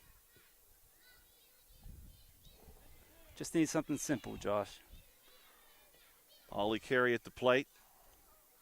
This one is hit foul. Ooh, man, that concession stand's taking a beating today. Yes, it has. Not surprised it has the metal roof. Yes. For that reason. It probably has a bunch of dents in it, I bet. Lights are on here at the larger of the two fields. Lights are on the smaller field, too. Carey's going to scoop one to third. Throw will go to second in time for the force out. Two down. Nice play there. Like I said earlier, Josh, that throw from third to second is not an easy throw to make. Got the second baseman running across. Eli Kovac will bat with a runner on, bottom three, 2 outs. Score is 11-8 in favor of the Fayette Fury. This one's going to be skipped to second, and this one will be unassisted. Mosier running that one over.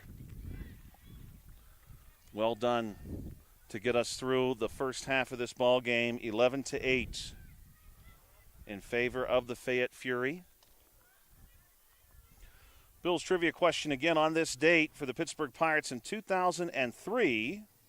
Pirates lost to the Padres. Padres scored 4 runs in the ninth to win 8-7. Highlight for the Pirates was a home run for one player on their team, a towering shot, his 19th of the season to that point. Bill's already eliminated one choice. Now he's down to Matt Stairs, Reggie Sanders, or Brian Giles. You know what? I'm going to go with Brian Giles. And that is a very good guess, Bill. It was, in fact, Reggie Sanders. Oh, he's my least choice of the three. Josh, because I knew one year he got traded like mid-season or something. I thought that might be one of those years. But Reggie, that particular season actually was the Buccos the whole way. And who was our all-star that year, Josh? that is a great question. Do you have his bobblehead? I probably do. You have quite a collection of bobbleheads. I do have quite a collection of bobbleheads. I'm trying to think who would have been our all-star that year. Want me to Google it? Yeah. That's a bonus trivia question for this game. I don't think it would have been Reggie. I mean, Brian Giles, because of his probably name like recognition. It's probably like a middle reliever. Right. Because we went through a stretch like that, too.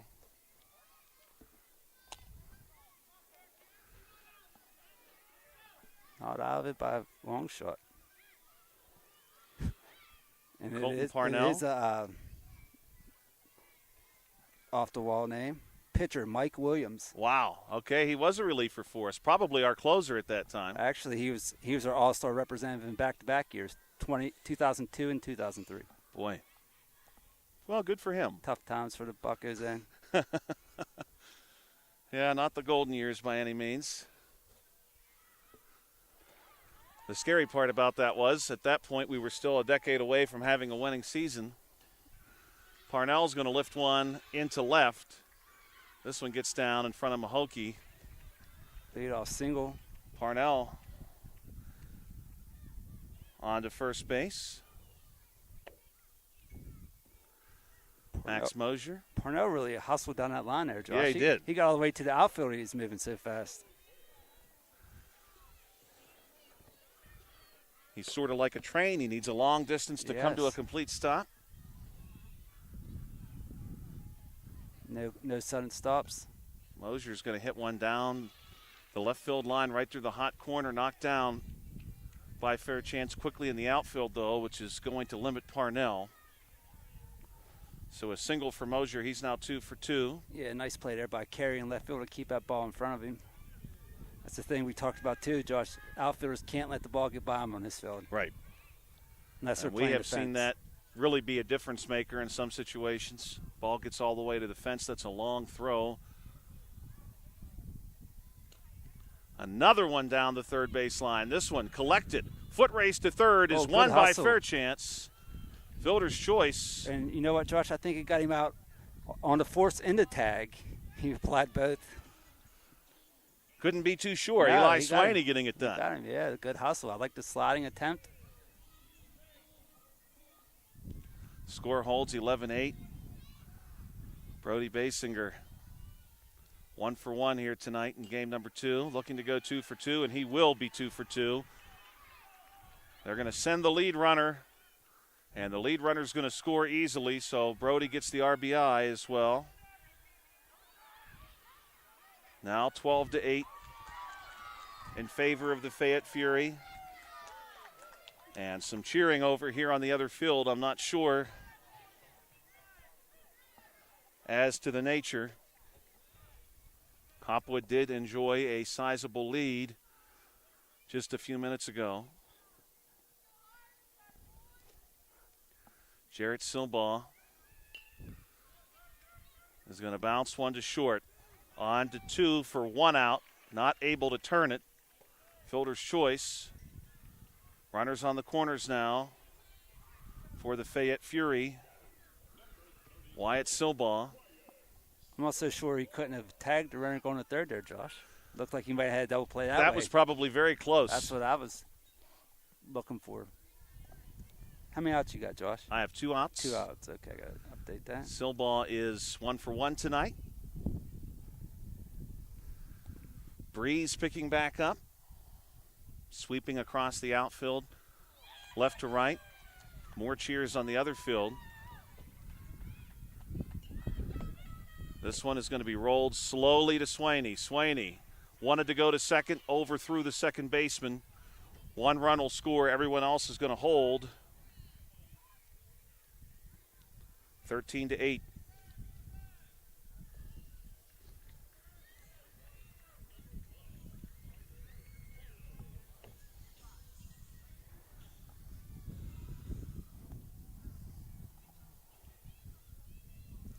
Carter Collins hit into a fielder's choice last time through. He'll bat here with runners on first and second.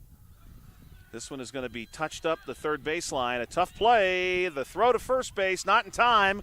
Now they're going to try to squeeze home a run, and they will. 14-8. Infield single for Collins. We'll give him the RBI as well. Well done. Nice base running there, Josh. Nice aggressiveness. Looks like the Hart game might be over there, Josh. That's good news if you're a Hart fan. Yeah, I think you're right. Let's see what the final outcome was. 14-1. 14-1. 12-run rule in 4 innings, it looks like. The Hart team from Hopwood's going to enjoy a nice long break as we're only in the 4th frame here. And Josh, I told them if they want a little coverage, they got to win 2. They got to win 2 tonight to get some coverage. And they did it. They did it. In convincing fashion. Both games of a walk-off 10-run nature. Early games. This one fouled back by Link. Josh, I want to see how strong these pop-up tents are. If they'll take a foul ball like that without puncturing it. I bet they would. This is going to be a strikeout to end the inning for the Fayette Fury. Now we'll flip over the card and go bottom 4 for Fairchance. 14-8, Josh? 14-8 is what I have as well. Good. We're on the same page. That's always a plus. We got some people to check in on the chat. All right. We'll give you we'll give you 2 more on this date in Pirates history. Go back to 1992. Pirates lost to the Cubs today, 6-4. Barry Bonds hit his 19th home run of that season in the defeat. Go to 1997, one of my favorite seasons, the Freak Show, but not a great day for the Freak Show that day. The Dodgers win in 1997 on this date against the Buccos 3-1. Home run hit by, I think, one of the most underrated players of that era, Jose Guillen, his 9th home run of the season. If you remember Jose Guillen, you remember that he had an absolute cannon in right field. That's what I was going to say. That's the first thing I think of when I think of Jose Guillen is his strong arm. Josh, he was really impressive. Some games I don't have any drinks. Tonight I'm sitting out here with 3. Yeah, well, that's a good night. That's a good problem. We've got a lot of help. Good problem to have. Always appreciate that. This will be Colby Adams. Bottom 4. Fairchance got a little work to do to start chipping back at this lead, Josh. Yes, they do. 14-8 is your score. They're down to 9 outs. We'll go Adams to be followed by Judy and Mahokey. Few clouds passing over top of the field right now, so we've got some shadow, we've got some cloudy areas. This one is going to be hit. Oh, stop. But look at the play by Mosier at second. No throw, though. Good hustle down the line by Colby Adams. He's 2 for 2 tonight. Outstanding stop, though, Josh. You know, he made the stop, couldn't quite find the ball, but outstanding to just get a glove on that. Yes. You got to think, Josh, those are big plays if you have runners on base. You know, that's saving runs. Or even stopping Adams from getting into scoring position, because he easily does if that ball gets through. Theo Judy looking for his first hit tonight. And this one is shot, but a line out right back to the pitcher. Nice catch. And Theo is retired on a line drive. That ball was hit pretty hard there, Josh. Yeah, great exit velocity there, I would guess. Good reaction by the pitcher. Pace Mahokey with 1 out and 1 on. And some of the Hark/Hopwood fans making their way over to look for seating at this field. Taking the last couple innings. Mahokey. Maybe a little scouting opportunity. Yeah, definitely. Mahokey straightens one out. This one is going to be caught by Mosier. What a catch. Store that one, Josh. What a catch. I didn't think. Once again, I guess I shouldn't think he's not going to get to these balls because he's proven me wrong time and time again in this game. Oliver Dupay, one for 2 tonight. 3 RBIs to his credit.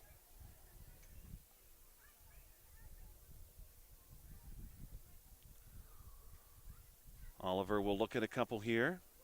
Now he hits one sharply foul down the right field line. That ball off the fence and then back into play. Everyone migrating away from the smaller of the two fields now. It's going to get a little quieter, I think, Josh.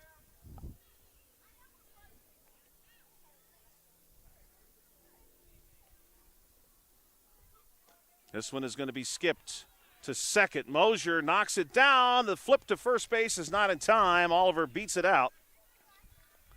Infield single for him. He's now 2 of 3. Runners on first and second for Fairchance. And if you're Fairchance, you would love to plate these runners. And it looks like we may need to check on a player for the Fayette Fury. Due up Eli Swaney. Eli has been very busy tonight, both at the plate and in the field. We want to thank you, as always, for checking out the South Union Township Sports Network. Joshua Scully and Bill Dice here with you tonight. This network is a joint cooperative venture with Township Supervisors Bob Schiffbauer, Rick Vernon, and Jason Scott, along with Armstrong and Breezeline Cable and our friends at CUTV, including Gary Smith. If you're watching this game on Breezeline or Armstrong Cable, we'd like to let you know that South Union Township Sports Network games and programs are now available live online. They're easy to find. Just log on to youtube.com and search South Union Television to find the archive broadcasts, or follow South Union Township Sports Network on Facebook for live games, facebook.com/South Union TV. Looks like he's going to stay in the game here, Josh. Everyone's back to their feet. We like to see that. Sounds like we've got some dog fighting going on over there across the street. Eli Swaney has been very good tonight. This one is going to be hit and caught by Trusky as he retreats into left field. Nice catch there by Trusky to get that ball. And a couple are going to be left stranded. 14-8, the score remains.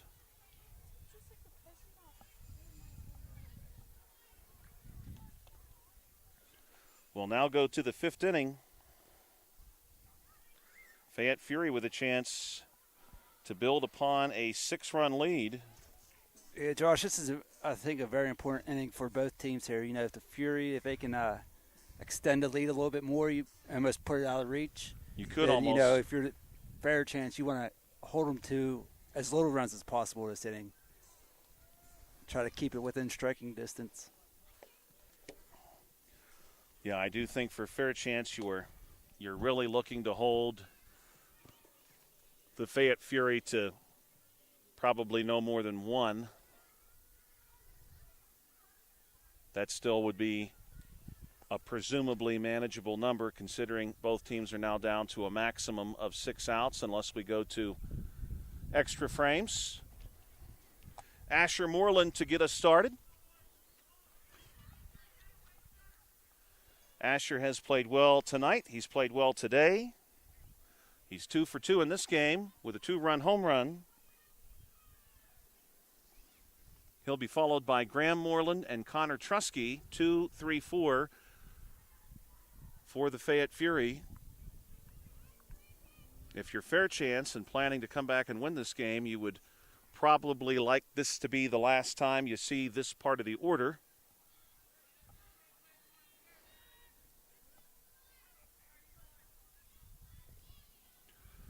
Really beautiful evening here tonight. This is going to be popped up, playable, and caught. Well done by Fairchance. Coming on for that one, I believe, was Vinny Dye. It was either Dye or Adams. I think the third baseman got that, Josh. In that case, it may have even been Carey. No, check that. It may have been Ainsley.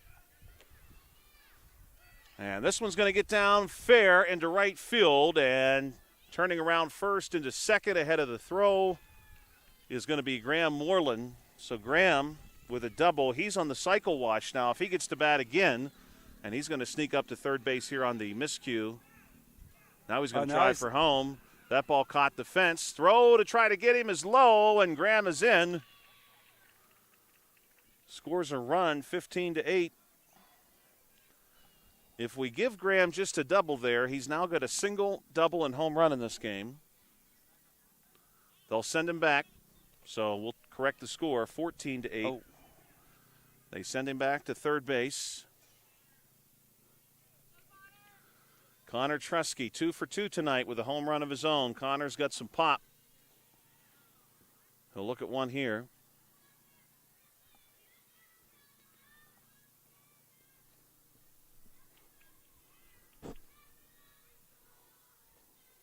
Next one on its way. Trusky pushes this one to second. Ball is scooped, flipped to first in time. Run does score on the backside, so now it is officially 15-8.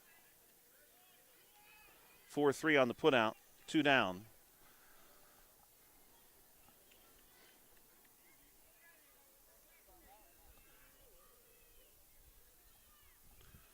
If you're Fairchance and can hold the score as it is now, I think that's probably a success.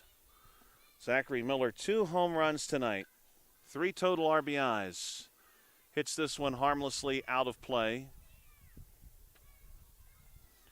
Miller celebrating his birthday this evening. He's having quite a day. He's having quite a day. He's got 3 home runs tonight.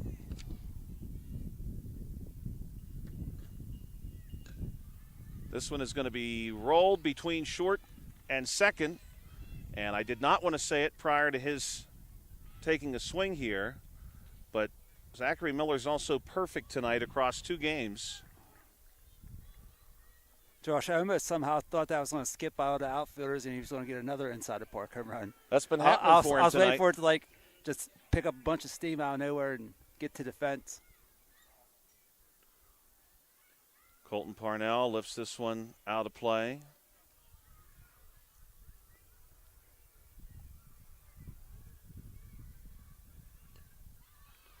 Another pop-up, and this one is caught by Dye. And that's going to do it here for the top half of this inning. Miller is left stranded. We go now, bottom 5. Your score is 15-8 in favor of the Fayette Fury. The winner is going to get the Hart team out of Hopwood on this field at 8 p.m. On this date in history, for those of you who are fans of the Crusades, crusading history, on this date in 1148, the siege of Damascus ends in a decisive Crusader defeat that led to the end of the Second Crusade. Also, in 1901, the land lottery started today in Oklahoma, which is why you have the Oklahoma Sooners, because the pioneers who were buying land in the lottery wanted to be there as soon as possible to get the best lots. That was today in 1901. See, Josh, you never know what you're going to throw at us out here. Got to keep everybody guessing. Anybody who tunes in, they get a history lesson along with the broadcast. We try. I wish there was a way I could offer some credits for it. Hey, you are a world-renowned history teacher. That's true. They fly me across the country, Bill. They fly you all around. I'm not even exaggerating that. No, that's true. Very fortunate. Very blessed. Even a charmed life.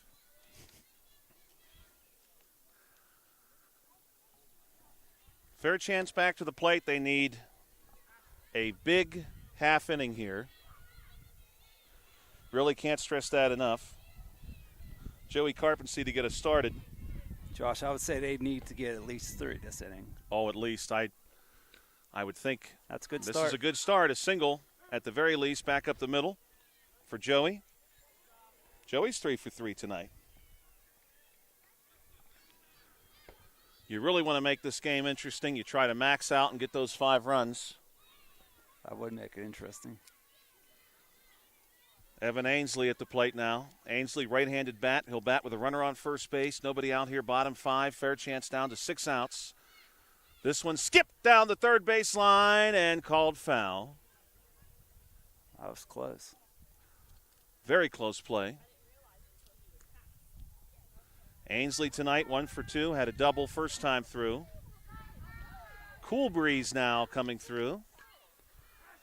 This one is going to be hit into left and caught. Good contact for Ainsley, but a fly out. Nice catcher by Asher Moreland. And now we'll see Vinny Dye. Vinny has had a very, very good game at the plate tonight. He's 2 for 2, couple of RBIs and a double. Say he's had a hot bat. Fairchance, just the one out here in the 5th inning. Bit more of a stronger gust coming across the field now, and Vinny Dye lifts one deep, and this one is a fair ball down into the corner, and Dye's off to the races. He's going to push ahead of him, Joey Carpensey, who's around to score, and Dye is in with a stand-up triple. Josh, no doubt about it, on a smaller field, that was a home run as well. That was absolutely on the smaller field a home run. That was a towering shot. He had a lot of air under that ball, too, into the night.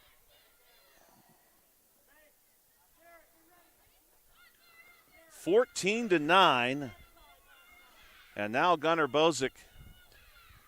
He's going to hit one toward the keystone. Takes a couple of hops, and Trusky knocks it down. Another run is going to score. Vinny comes around to score. See, Josh, now we're going to have to check because I have 15-9, or 10 now. Let me see. You were correct. 15-10, my mistake. That's okay. I was looking at an old number. I was hoping we had the same number. 15-10 indeed. 1 out. 1 out. 2 runs in. 2 runs in this inning. Oh, shoot. Gunnar Bozic just drove in the most recent. And this is Ollie Carey. Runner on first. 15-10 is indeed your score. 2 strikes on Carey. Fairchance could get this game back to 15-13 before they hit the wall. And there is no cap in the final inning. 5-run game as it stands right now.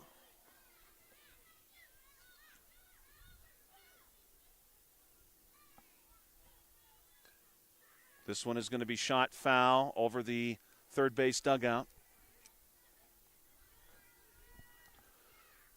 More cloud cover moving over the field now. Thank you, as always, for having us with you tonight. For joining us live from Fairchance, Pennsylvania. This will be strikeout. Beautiful, beautiful park here at Fairchance. Right off of Sheldon Avenue, right off of Playground Avenue. Playground Alley. Playground Alley, yes. Eli Kovac with 2 down.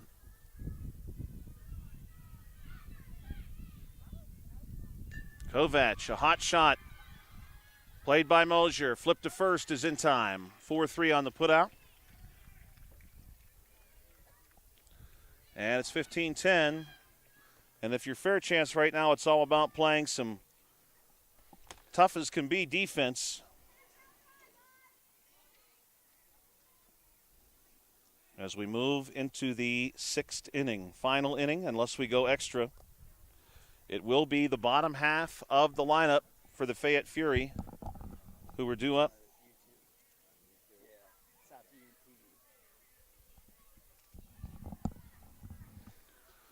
On this date in baseball history, 1983, this is a bit of a disappointing one. Steve Garvey's consecutive game streak ends at 1,207 because he dislocated a thumb in a home plate collision with Braves pitcher Pascual Perez in the first game of a doubleheader.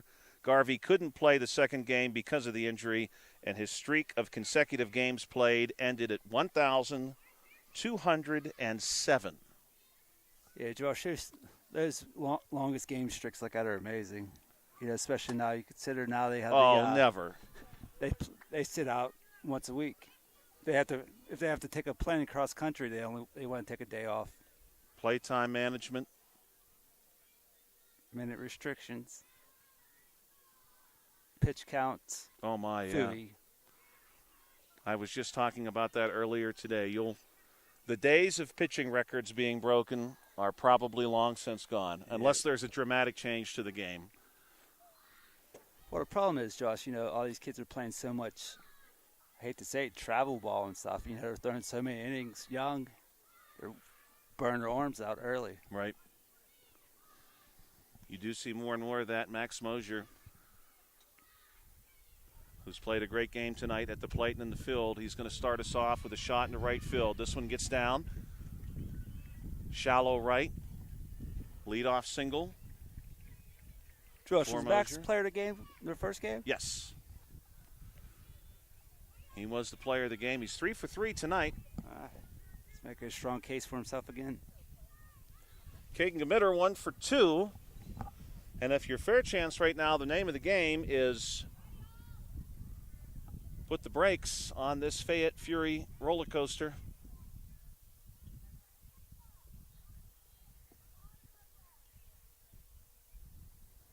Next pitch on the way to Gamitter. Gamitter is going to slap this one back over the keystone. Ball is going to be cut off in center, and we may see a run scored here for the Fury. They're going to send Mosier. He was moving the whole time, and he'll score. And Gamitter's got the single and the RBI, so now it's 16-10.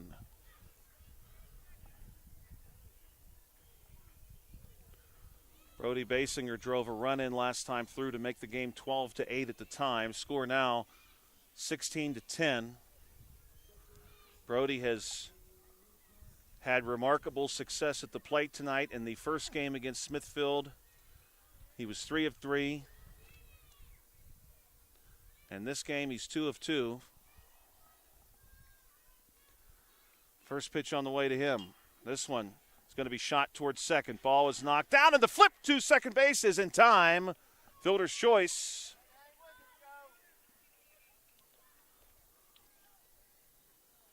Fairchance gets their first out. They need 2 more, and then they need some production at the plate. Jarrett Silbaugh, Wyatt Silbaugh, Carter Collins.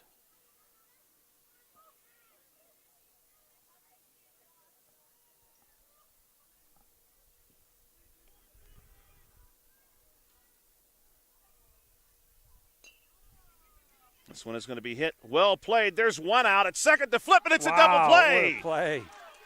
What a play. Joey Carpensey turning 2. And if Fairchance completes the comeback, remember that play. That was absolutely incredible to see. Really good work. Fairchance now trails 16-10. They'll have 3 outs to try to pick up those runs. Today in baseball history on this date, 1996, Tom Lasorda calls it quits after 20 seasons as the manager of the Dodgers. Unfortunately, Tom had suffered a heart attack. Bill Russell takes over the team. He would eventually lead the club to 2 World Series titles. Also, if you turn the clock all the way back to 1955, not a great period of time for the Pittsburgh Pirates. Smokey Burgess of the Cincinnati Reds hit 3 home runs and drove in 9 runs today against the Pittsburgh Pirates as the Reds beat the Pirates 16-5.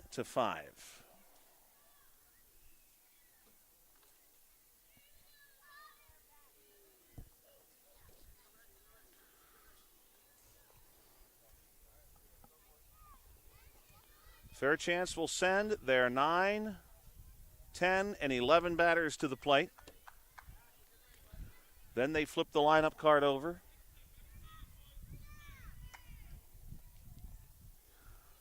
We get started with Colby Adams. Colby tonight 2 for 2. Drove in a run. First pitch to him. Swung on and missed. Josh, I have a funny Tommy Lasorda story I'll have to tell you off the air. Remind me. Okay. Yeah, Tom, a great character from baseball history. This is a line drive. It's a dead ball. I believe And hopefully everybody's okay. Got the coach. Got the coach. And they'll check on him.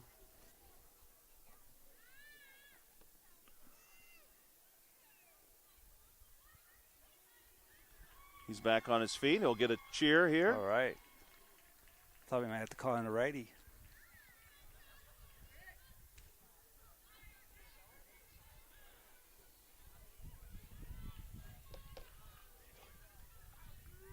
I know, Josh, that is a very close distance from the batter.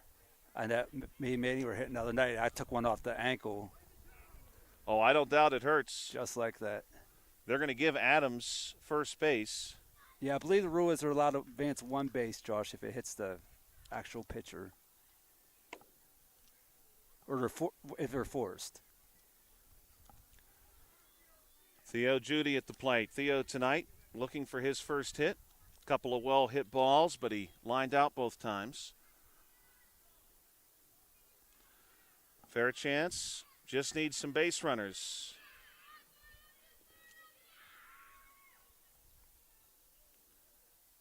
Theo's going to hit one to short. Trusky flips on to 2 for 1. Throw is not in time on the backside. It's close. Fielder's choice. 1 out. Theo making sure he did not get doubled up there. Pace Mahokey due up. Pace called up to help this Fairchance team. 1 out. Theo 0 for 2. He popped out, flew out. This is a foul ball.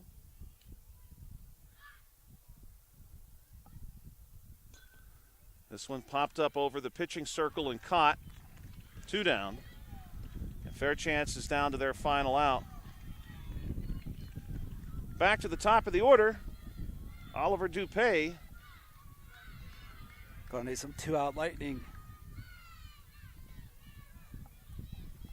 Oliver is 2 for 3 tonight. He's going to roll one to second. The ball gets through, and it's in to right center. Good piece of hitting there. Runners on first and second. Fairchance. You might say they're playing with house money at this point. They just need to keep hitting. Eli Swaney, number 21. Drove in 3 runs earlier this game. He'll hit one hard right back to the pitcher. The throw to first is in time, and that's going to do it. Fayette Fury takes the early lead, holds on to knock off the host team, Fairchance, 16-10. And we'll keep the broadcast live for you as we will recognize the player of the game for each team. Fayette Fury and Hark, the squad out of Hopwood. We'll shake hands. And get ourselves set up for this championship game. And I do believe Bill's probably correct when he said expect something a little closer to 7:45 or 7:50. Yeah, make sure you tune in a little bit earlier than 8 o'clock. That way you don't miss a half an inning or more.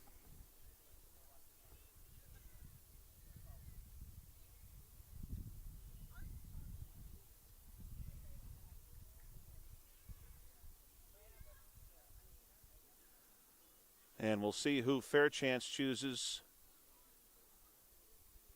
from this Fayette Fury team.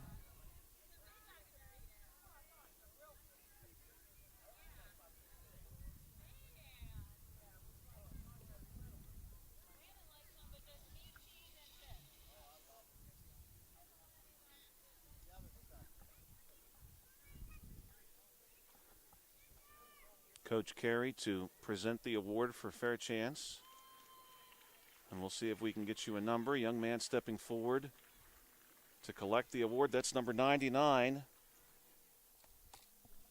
for the Fury. Zachary Miller, rightfully so. Miller celebrating his birthday today as well.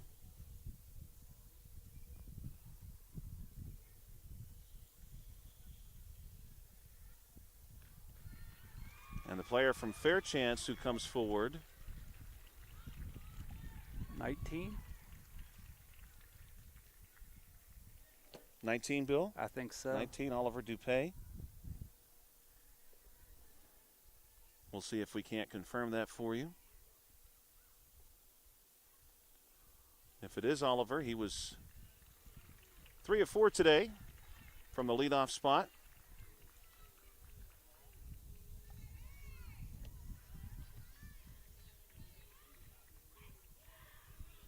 Yeah, 19 to pay.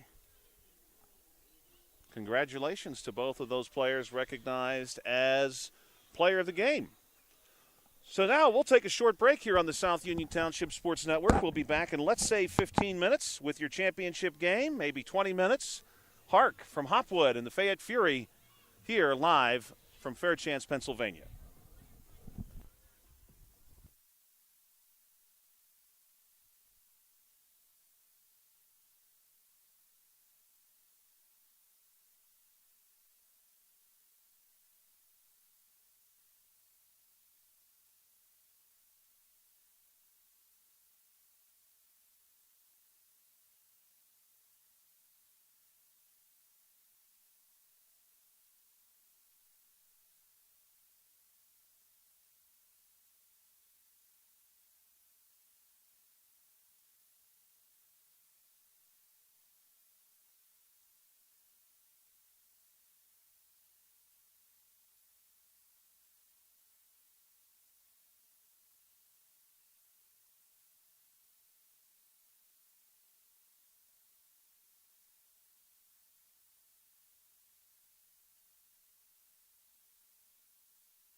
fancy screen they got over there, man. That's incredible.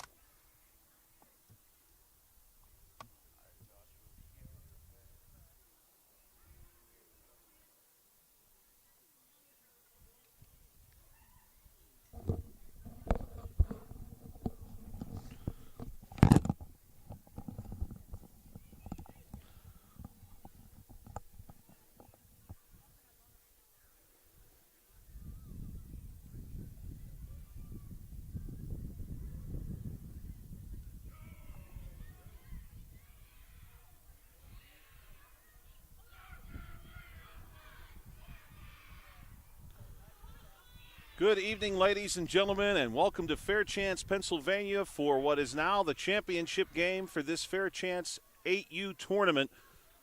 The Hark team out of Hopwood will be your home club, and your visitor will be the Fayette Fury. Fayette has strung together now 2 consecutive victories on this field. If they can do it a third time, they'll be your champion. Hark is coming over from the field to our left, where they have won 2 by way of mercy rule. Yeah, Josh, they beat, where am I? Sorry. They beat German Township 18-8 and Morgantown 14-1. The Fury beat Hark yesterday 14-8, so we'll see what happens tonight. Both of these teams, 1 win and 1 loss. And Josh, we have the 3 seed versus the 4 seed in this one. You know, we said it before the broadcast, anybody could win it. Yeah.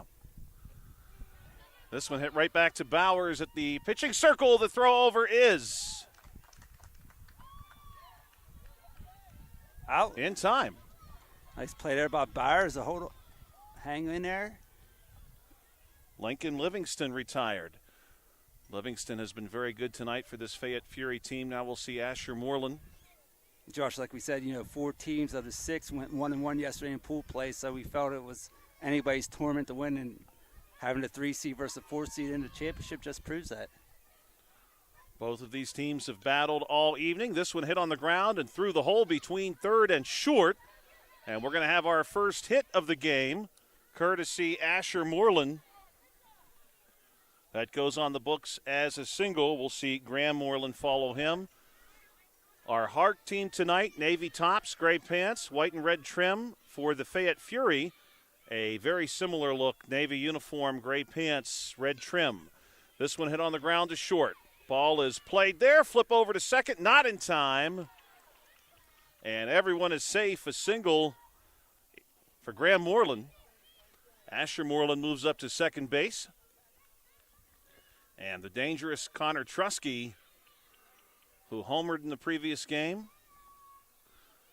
steps up to bat. Teams can score upwards of 5 runs per inning, sans the final inning, which is the 6th. No cap for that one. Every batter will see 5 pitches or 3 strikes. Trusky's going to hit this one, a frozen rope to short. Flip to get the lead runner at third. And they will. Fielder's choice. 2 outs, runners on first and second. Nice play there by Glisson to get the lead runner. Easy play for him. Being a left-handed thrower, playing shortstop's a little unusual. That ended up That's true. Being a good play, easier play for him right there.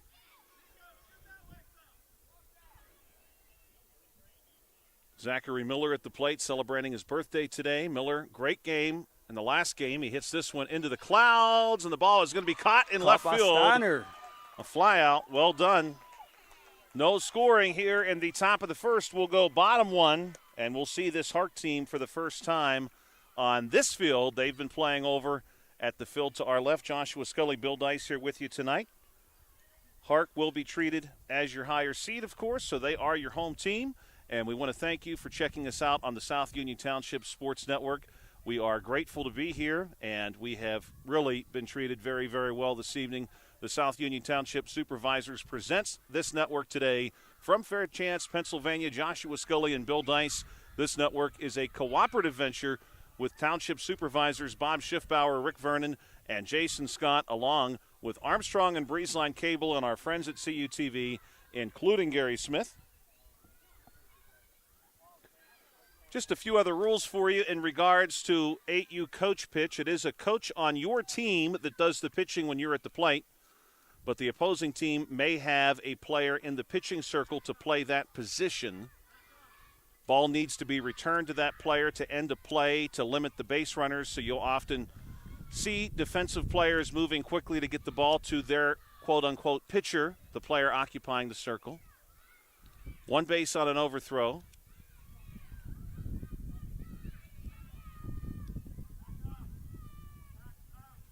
Now we're ready to go. Hark for the first time with some long shadows across the field here at Fairchance.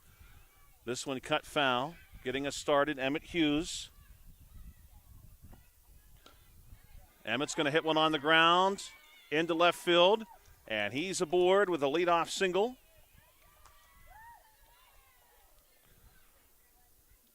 Tommy Heineck and Landon Glisson, your 2 and 3 hitters.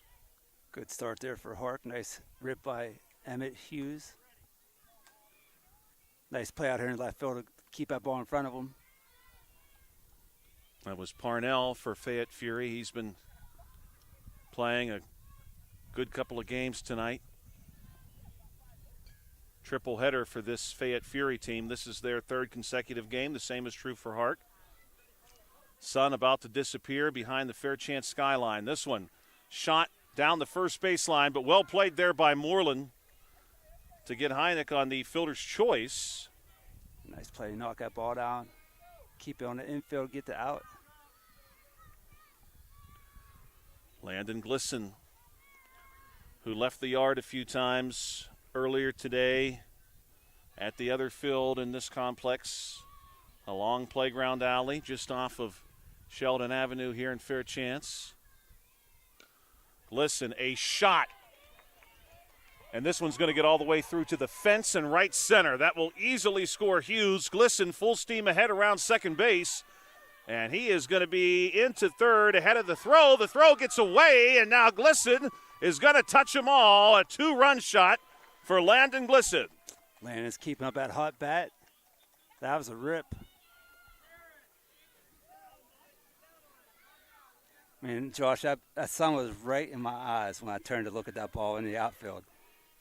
The sun is just missing where Bill and I are right now, thanks to a pine tree that's providing us some shade. There are long bands of sunlight across the field, as I'm sure anyone watching at home can see.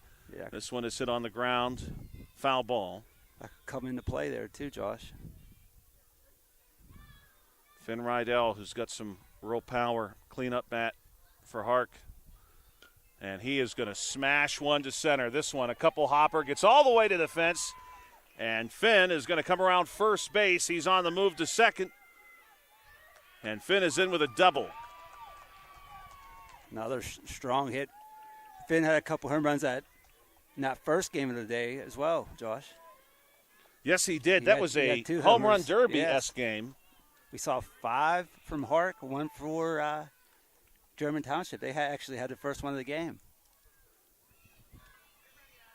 Courtesy runner comes on. Heineck. At the plate now, Manny Dice. He's going to shoot one. Back to short.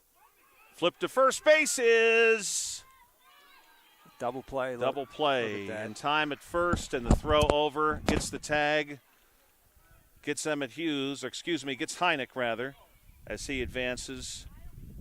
And the score is going to hold at 2-0 after one inning here between the Fayette Fury and the Hark All-Stars from Hopwood.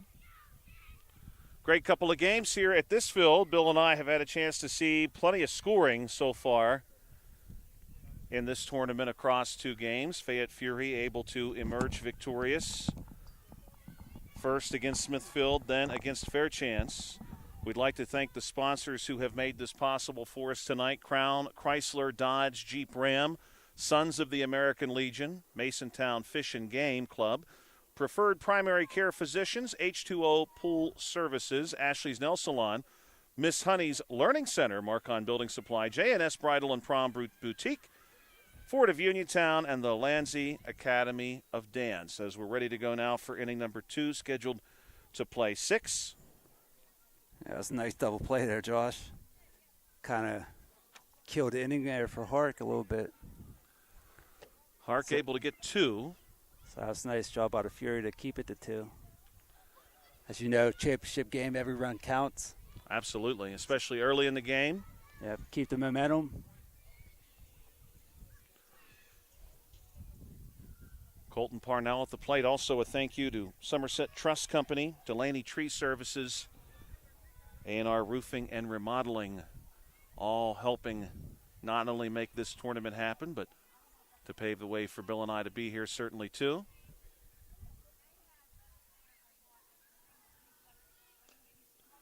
This one hit up third baseline. Ball sort of dies in the infield, and Parnell able to leg that one out. Infield single for him. Now we'll see Max Mosier, Caden Gemitter on deck. Max has played very well tonight. Really strong in both earlier games. Played well on the field as well. He hits this one toward the lights. Ball is caught. Nicely done there by Emmett Hughes.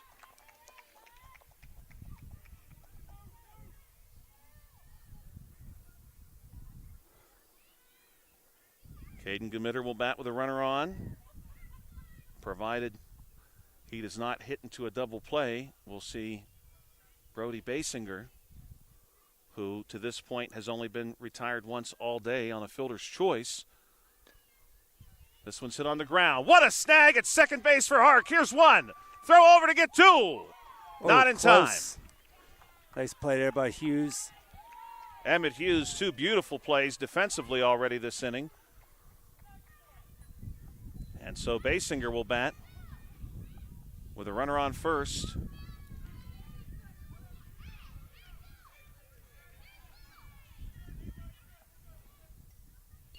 This one hit on the ground, skips over the pitcher's circle and will find its way through. Good-looking single there for Basinger. He's done that all night. Yeah, right back up the middle. I believe it hit second base. 2 out. Jarrett Silbaugh coming to the plate.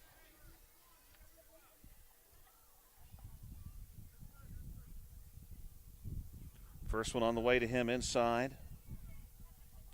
We'd also like to thank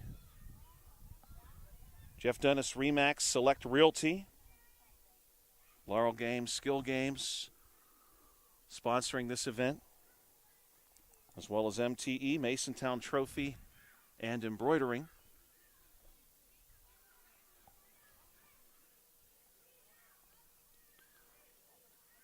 Pitch coming on the way to Silbaugh. Pops this one up, but it finds its way through deep part of the infield, and that's going to load the bases. No, they're going to send one home, and the throw to try to get Silbaugh gets away. The Fury otherwise going to be conservative here and not attempt to advance. But a run does score, and we've got a 2-1 ball game.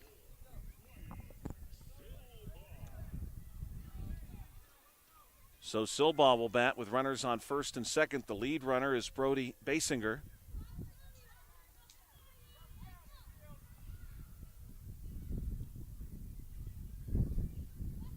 The sun has now nearly totally disappeared from the outfield, which should make life easier on just about everyone, outfielders and Bill included. Here's one well hit, but caught by Hughes! And he plucks that one out of the sky. And 2 runners are left stranded after an inning and a half. And Bill really all the way around through 9 outs of this ball game. Great defensive play. Oh, absolutely. That was the Emmett Hughes inning right there, Josh, half inning. I think we've had one of those before, actually. I think we've previously seen Emmett put on that kind of show. Oh, I'm sure we have. Emmett's a good all-around player, Josh. We'd also like to thank our traditional South Union Township Sports Network sponsors, Smith Lewis Chess CPAs in Uniontown, Davis & Davis Attorneys at Law, the Sprouse Insurance Group, and Agent David Hughes, SWGI Specialist, now a part of U.S. Digestive Health, United Bank, the UPMC Rehabilitation Institute, and physical therapist Jim Burns, and the South Union Township Supervisors, Bob Schiffbauer, Rick Vernon, and Jason Scott. Yeah, Josh, this is most likely going to be our last broadcast till opening week of the high school football season. That is incredible to think. Generally speaking, not a whole lot happening first half of August. Get a little bit of a break. Rest the vocal cords. Always enjoy that. Great night, though. Good to be out here. Fairchance, Pennsylvania.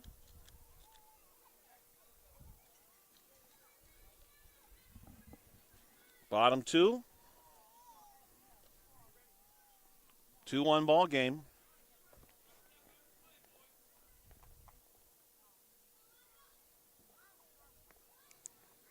Elijah Nesser to get us started here in inning number 2.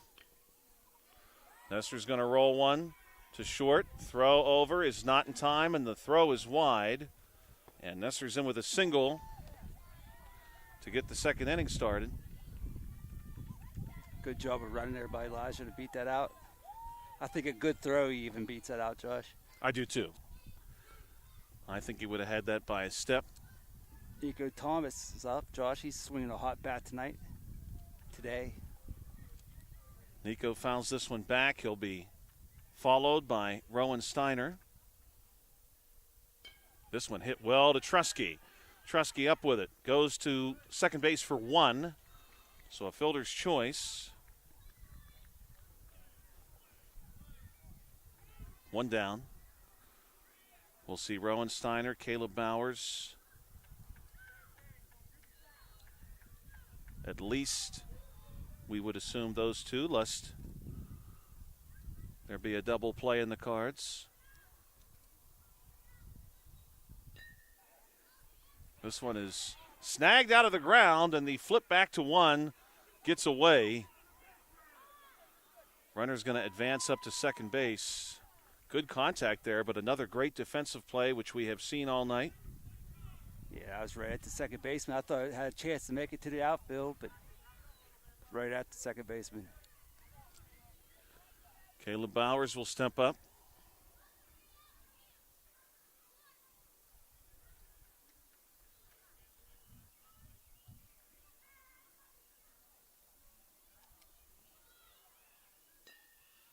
This one popped up. Trusky's got it, and that's going to do it.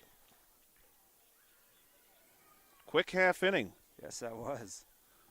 2-1 your score. We go now to inning number 3. Fayette, the Fury, returning to the plate, where we should see Carter Collins get us started.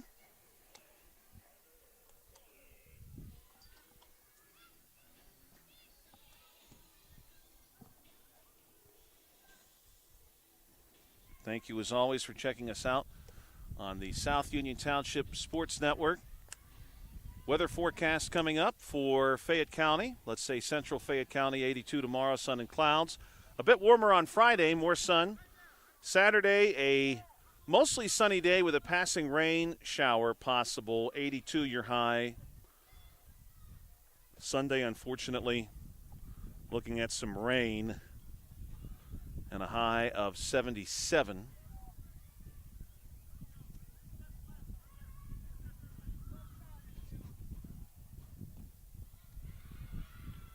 This one's hit to first. Toss over to first base is going to retire Collins. Josh, that's 4 straight putouts for Emmett Hughes. It's looking like a little bit like Bill Mazeroski out there, second base. He's been very good tonight. Low scoring game. This one is going to find its way through near the Keystone into center field. We're back to the top of the order there. That was Lincoln Livingston. And he's going to try to get up to second base. They won't let him have it, though. They'll send him back to first.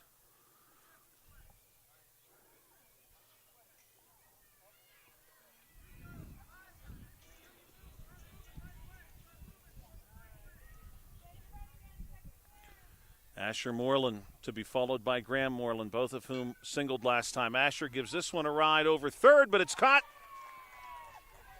2 down.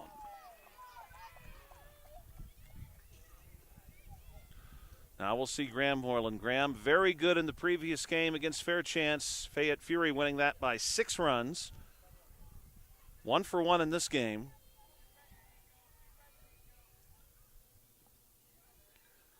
This is the first time we've had Hart this evening, but we know that they beat German Township and Morgantown to get to this game.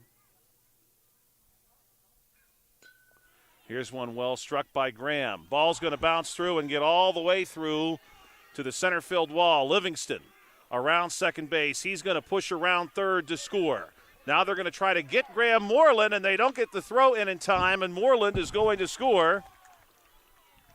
And that's a 2-run home run for Graham Moreland, and the Fayette Fury take the lead 3-2.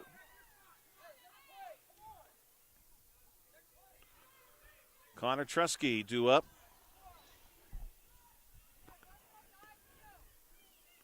Two outs. Top 3.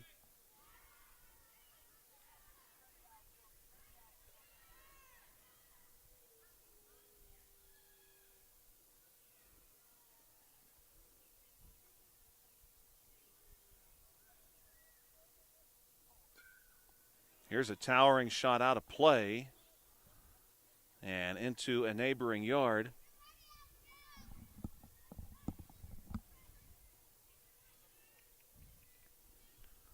Trusky in the last game did homer. This one he is going to crush toward Bill and I.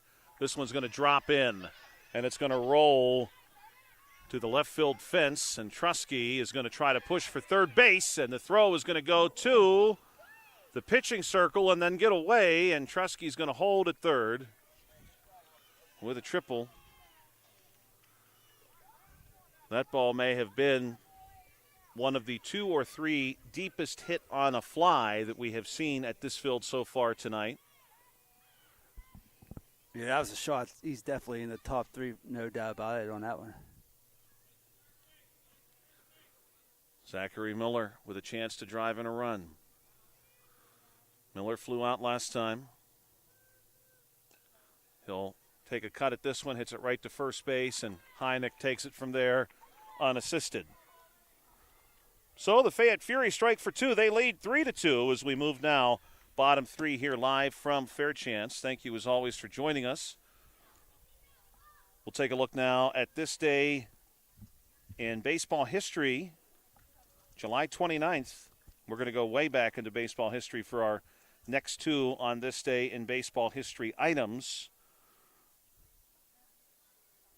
All the way back to 1908. Rube Waddle struck out 16 as the St. Louis Browns beat the Philadelphia A's 5-4. Also on this date in 1911, Joe Wood of the Boston Red Sox beat the St. Louis Browns with a 5-0 no-hitter in the first game of a doubleheader. Wood fanned 12 in that game and allowed only 3 base runners.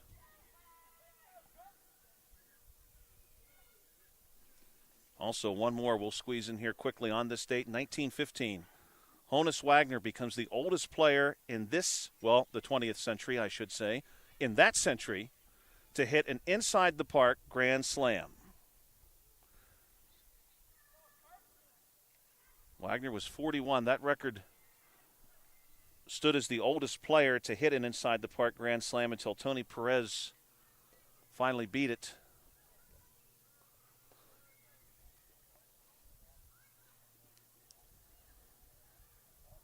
Three to 2 your score. And this one is going to be shot. Good hit. Splits a couple of outfielders. And this is Kurt Kazmierczak. He's going to easily get to third base. Now he's going to try to go home, and he turns third, and the ball gets away. And that is a home run to start off the third inning for Kazmierczak. It's a good start to the inning. That's the thing, Josh. If you're in this outfield, you cannot let the ball get by you. Tie ball game. As you got to look, there's, 30 feet behind the outfielders? Easily. So the ball gets by them, it's trouble. Really impressive as we get Nolan DeHaas, and then we will flip over the lineup card. This one's a hot shot through the pitching circle.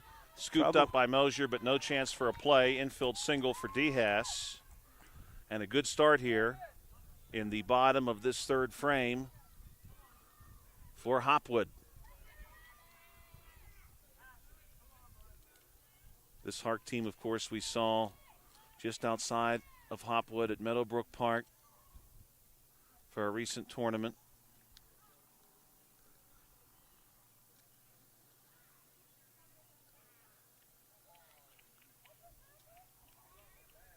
What?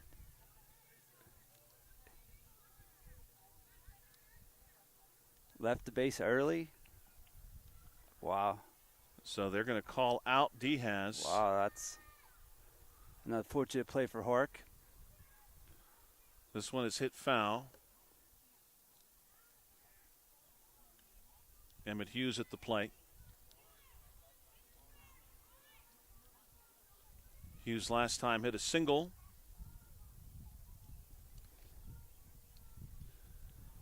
As evening has come on here in Fairchance, this one is going to be scooped to third and snagged there for out number 2.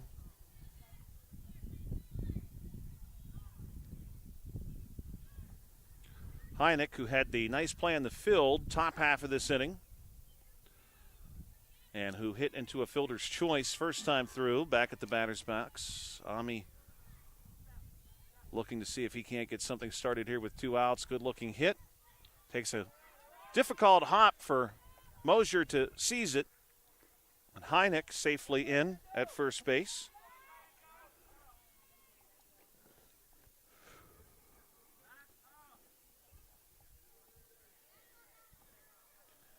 Landon Glisson, Finn Rydell.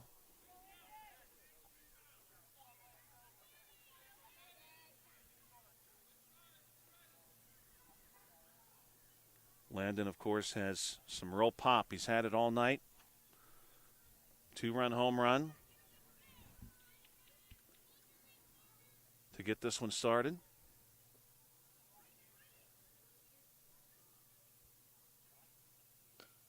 He's going to golf this one.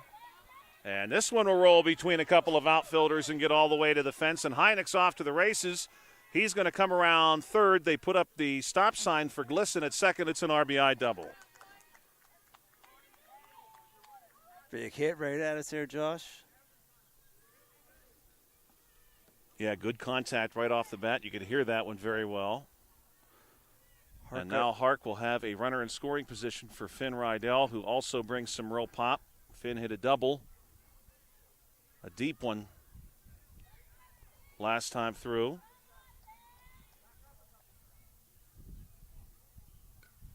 This one is going to be popped up and caught. Finn got under that one a little bit. But the score is now back in favor of the Hopwood Hark team, 4-3 after 3 innings. We're halfway through. Still anybody's game for this championship. Plenty of good defense in this game and a few big hits. Yeah, Josh, I think you summed it up right there. Great defense this game. A couple big hits. You summed it up perfectly. We'll see now what the second half of this game brings for us. Colton Parnell to get us started for the Fayette Fury.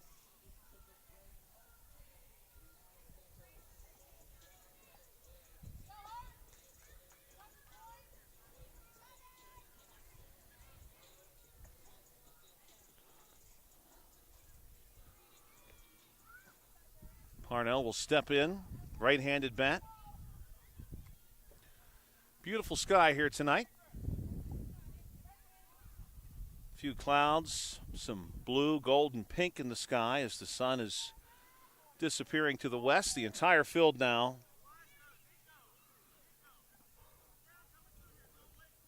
in the shade. And tonight, of course, Bill, now I don't know that we'll see it with all of this cloud cover, but tonight is the buck moon, the full moon of July. And it's supposed to be a very visible full moon, an especially bright full moon early tonight, provided this cloud cover breaks up. It's going to become less bright as the night wears on. This one's going to be hit foul, but it is the Buck Moon. And, of course, that is supposed to be the time where antler growth for our local deer population really takes off.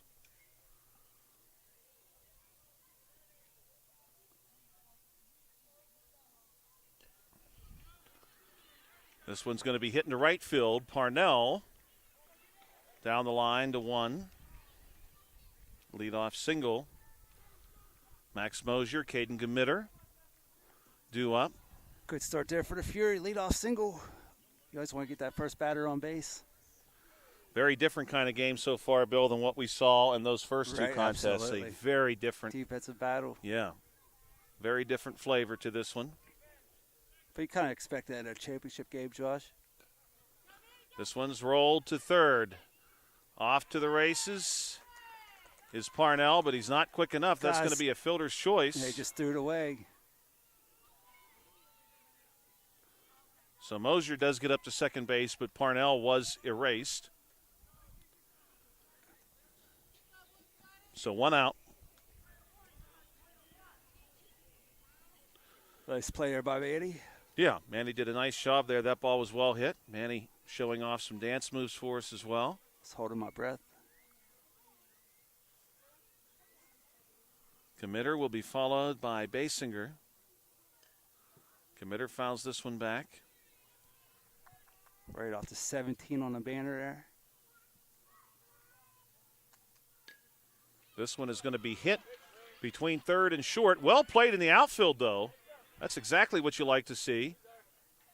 And they're going to send back the runner. Great work there by number 21, Rowan Steiner, to limit that.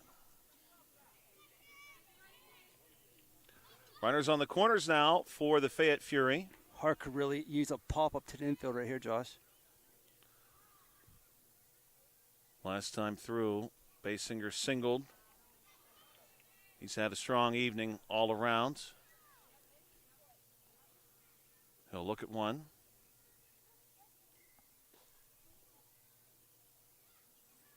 This one swung at. Of course, we still have a few days left in July. You want to enjoy those few days, make the most of them. Even those first few days of August, Bill, still feel firmly like summer break.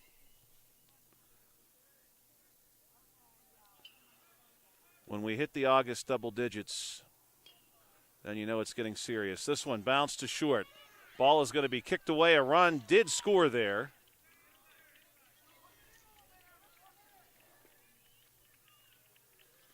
Four to 4 your score. Basinger driving in a run. Runners on first and second for Jarrett Silbaugh. Just one down still.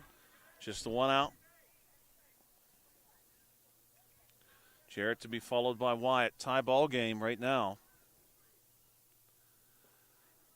And you do certainly have the feeling that either of these teams are capable of winning this game.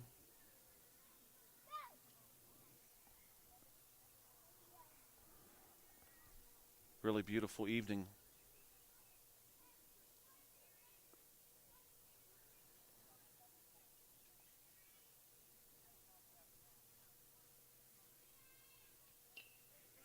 This one hit on the ground, initially knocked down by the pitcher, flipped to second, gets one out. But they need to go somewhere with the ball, and they don't get it there in time. And Parnell, who was on as a courtesy runner, was able to come around and score there, and it's 5-4.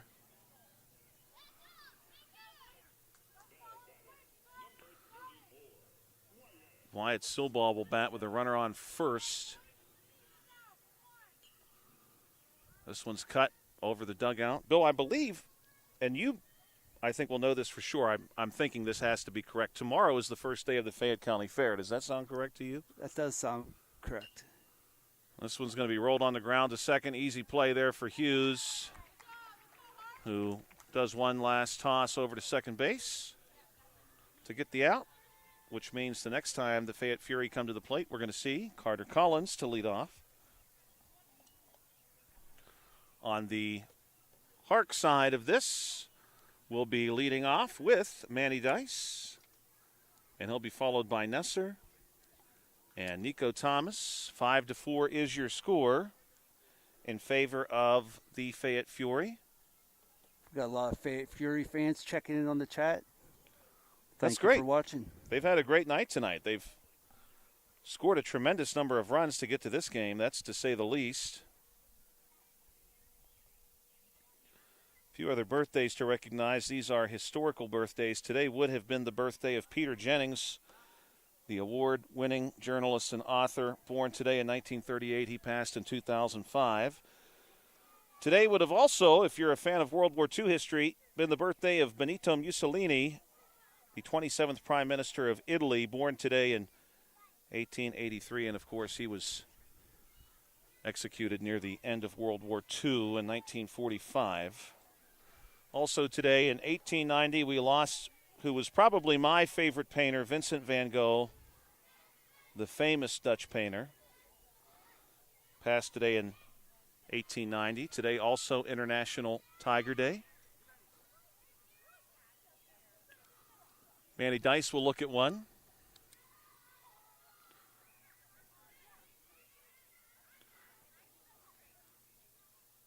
Dice connects to center field. This one is going to be knocked down, and Dice easily into first base. Dice did homer earlier tonight, and that one really well struck by Manny. He is the tying run here in the bottom of the fourth inning, 5-4. Elijah Nesser, last time through, was able to reach.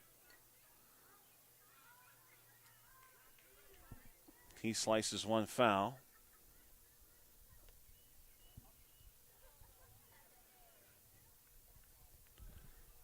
Next one is going to be hammered back up the middle over the keystone. Into center field. Dice is going to try for three, and he's got it standing up. And now runners on the corners. For Hark. Nico Thomas. Nobody out. Rowan Steiner. If you're a Hark fan here, Josh, you want to see one on the ground somewhere. Good opportunity to bring in a run. Maybe even two. Pitch on the way to Nico, and this one is hit skyward, caught by Mosier. Just the one out now. Rowan Steiner lined out last time through. He'll be followed if he's not a double play victim by Caleb Bowers. I'll say it again, Josh. If you're a Hark fan, you want to see one on the ground.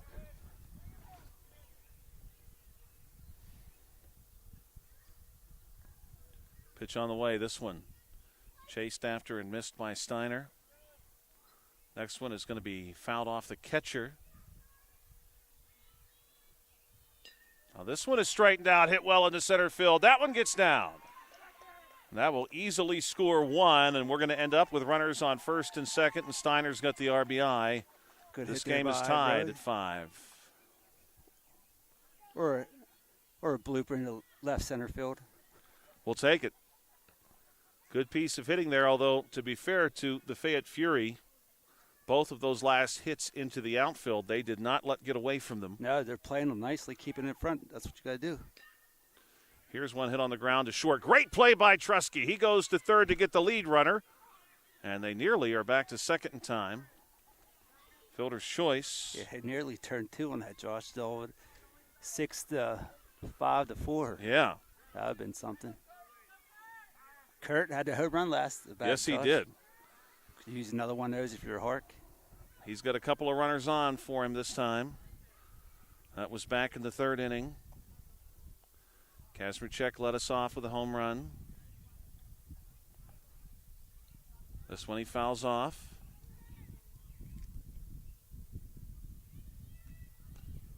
This one is shot into the clouds and caught by Mosier. So the score holds 5-5, and we go to inning number 5 here on the South Union Township Sports Network. Great game so far. Exactly what you'd like to see out of a championship contest. Very evenly matched so far. On this day in history, if you roll the clock back to 1967, unfortunately, on this date in 1967, a major earthquake struck the city of Caracas, Venezuela, the capital of Venezuela, leaving approximately 500 dead. The city was actually in the process of celebrating its 400th anniversary when the earthquake struck. That was on this date in 1967 in Caracas. We talked earlier about the Pittsburgh Pirates winning a game on this date back in 2015 with home runs from Young Ho Gong and Andrew McCutcheon. The catcher in that game for the Pirates was Venezuelan Francisco Cervelli. Francisco Cervelli, that was one of the better trades the Pirates made in the last decade. Yeah, he gave him a few good seasons. Yes. Had a career, too, after he left the Pirates. Very solid.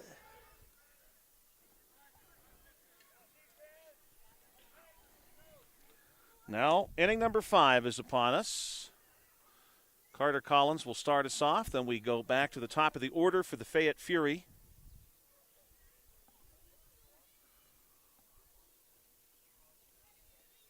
Collins 0 for 1 tonight.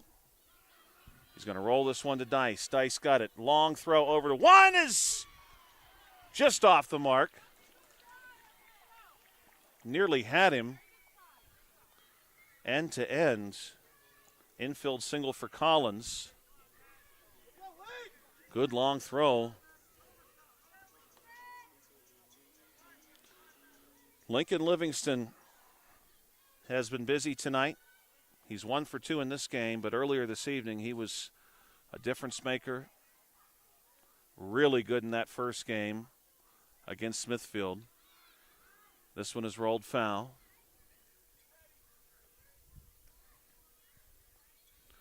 Tie ball game. Both teams down to 6 outs, if you'd like to see it that way, provided we don't need extra time. This one's fouled back. Livingston down to his final strike. Pitch on the way. This one's straightened out through the pitching circle, and it bounces all the way through to center field. Ball is knocked down. Stays in front of the outfielders. Good start for the Fury here at the top of the 5th, Josh. Back-to-back singles. And they have the Morelands collectively due up, Asher and then Graham. Asher. The Bash brothers. Yeah. They have been tonight. They have both homered tonight. Earlier this evening. Asher in the previous game, 2 of 3. Couple of RBIs. Graham in this game, 2 of 2. Couple of RBIs. And then, of course, you follow that with Trusky and Miller. So this is the powerhouse of that lineup. This one is cracked into right center. It gets down, and this one's going to roll through. This could be trouble for Hart. Ball is recovered. A good throw in from the outfield, though. And they're going to try to send home everybody, and it's a 3-run shot for Asher Moreland. And Moreland delivers big for the Fayette Fury to put them ahead by 3. He drives in Livingston and Collins. Nobody out yet. Graham Moreland, Connor Trusky, Zachary Miller. Due up. Graham lances this one foul.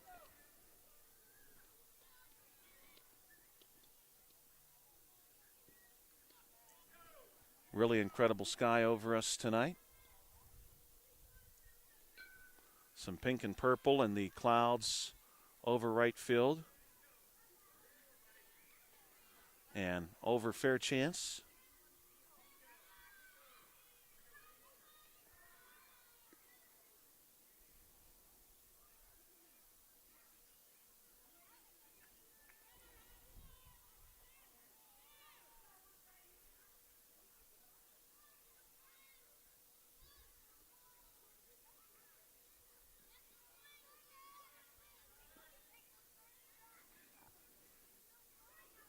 Graham goes after one and cannot find it. Josh, I think that may have been his final pitch as well. So you sort of needed to go after So you it. kind of got to swing at anything in that situation. Connor Trusky, Zachary Miller due up. Fayette Fury lead 8-5.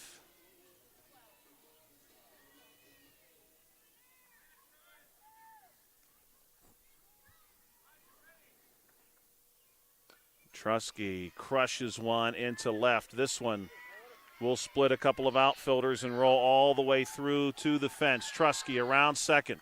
Throw to the relay. They're going to try to go to third base to get Trusky. Ball bounces away, and he'll hold at third base. Connor Trusky with his second triple tonight. He's definitely got to be in the running for player of the game. Though one of the Moreland brothers has 2 runs, Josh? Actually, in this game, each has one. Each has one, okay.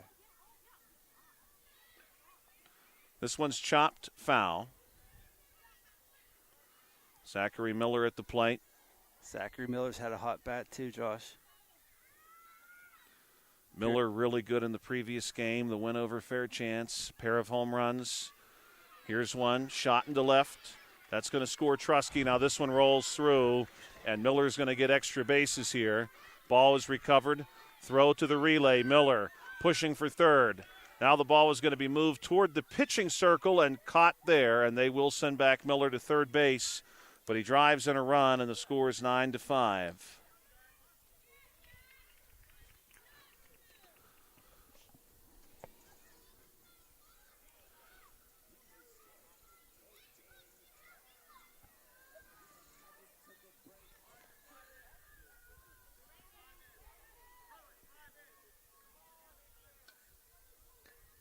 This one is going to be shot over the pitcher, but snagged, and the throw to first, though, will get away.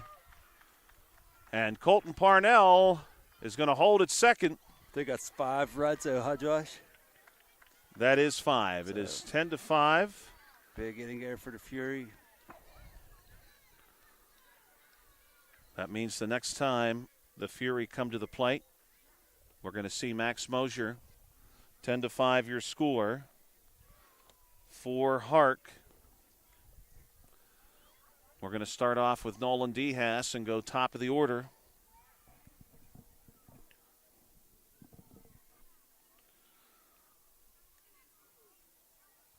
So the good news is for Hark, you do get that top of the order coming, but you really want to do some damage here on the bottom of this 5th inning. Right.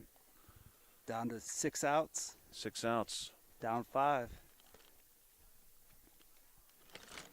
And the Fayette Fury really have done everything they could do.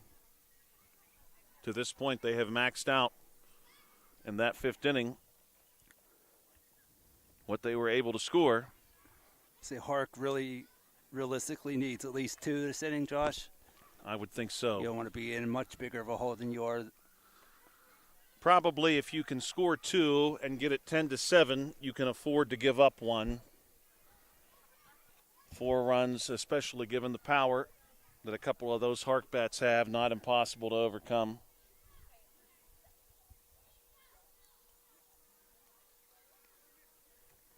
But this Fayette Fury team, they have really put up some runs tonight in every contest now, and we have seen 3 consecutive games for them.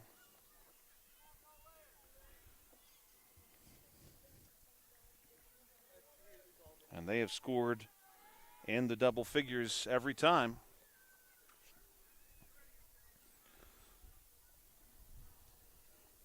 Inning number 5, Dehaas will dribble one back to the pitcher. And the throw is in time.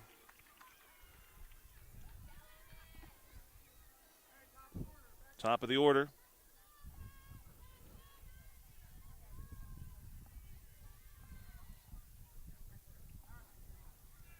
Emmett Hughes so far tonight, 1 for 2.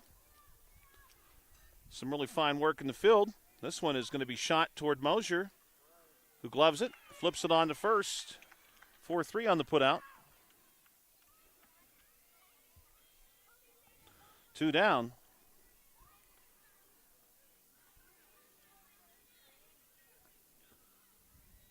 Heineck will come to the plate now. Ami 1 for 2 tonight.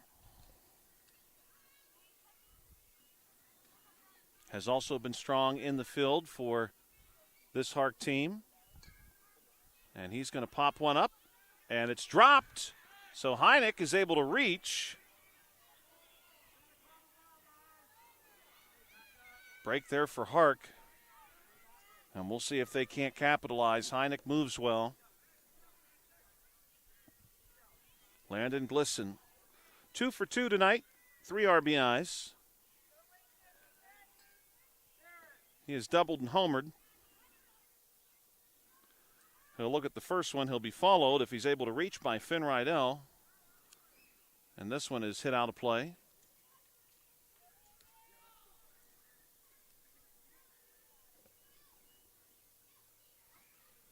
Ten to 5 your score. Bottom 5, 2 outs. We play 6.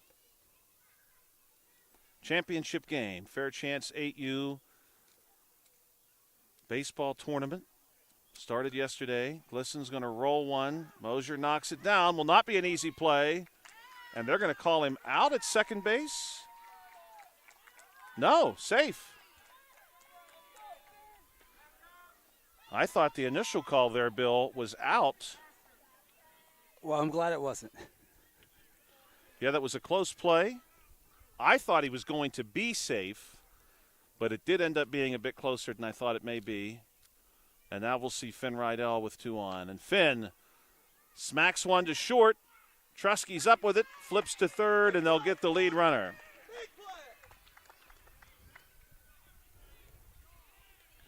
6-5 on that final putout. And now for Hark, you really need to put up a 0 here. Top 6. We'll see if that's possible for them. Fayette Fury will play this 6th inning, not capped by the 5-run rule.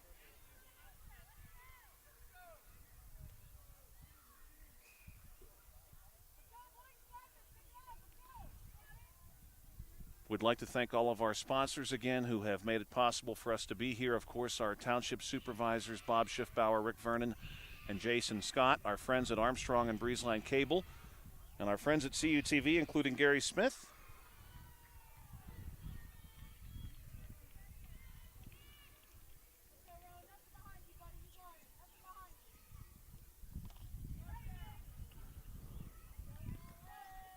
Max Mosier will get us started. He'll be followed by Caden Gamitter and Braden Basinger.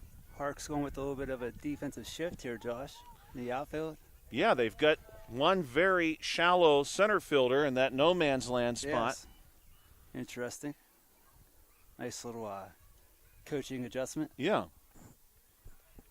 Some space in right field, but we've not seen a lot of action over there. Not recently, at least. This first pitch we smoked down the right field line. Everybody's set to go. Top 6, championship game, final inning of regulation, if you would like to phrase it that way. 10 to 5.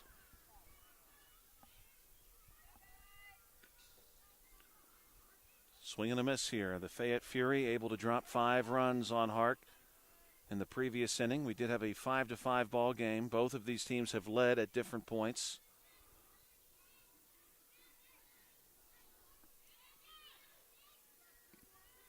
Two more pitches for Max Mosier.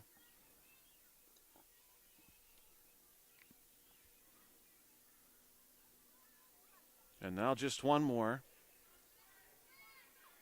Mosier's going to be swinging at anything here. Pitch on the way. And this one is a foul ball, which means he will get one more.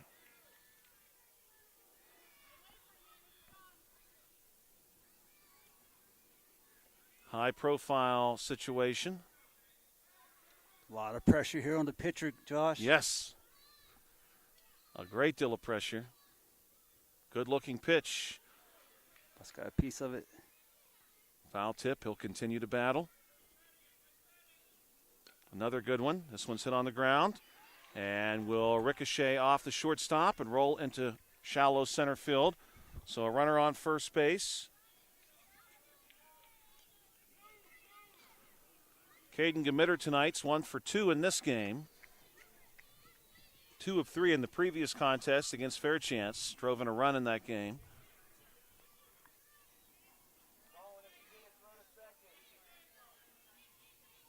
Pitch on the way. This one's rolled to short.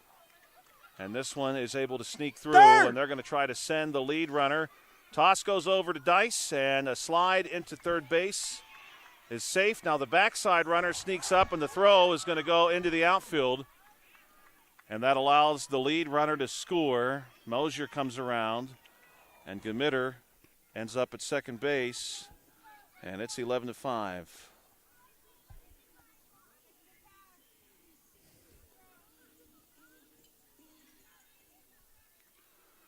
Basinger has been strong all evening. He bats here with a runner in scoring position. First pitch to him, swung at and missed. He'll be followed by Jarrett Silbaugh, Wyatt Silbaugh, and Carter Collins. This one fouled back, strike number 2.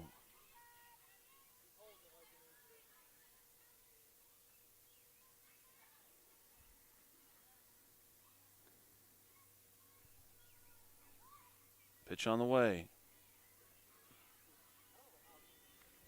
Basinger will choose to look at that one. Good crowd here on hand as we approach the 9 p.m. hour. Concession stand still going strong.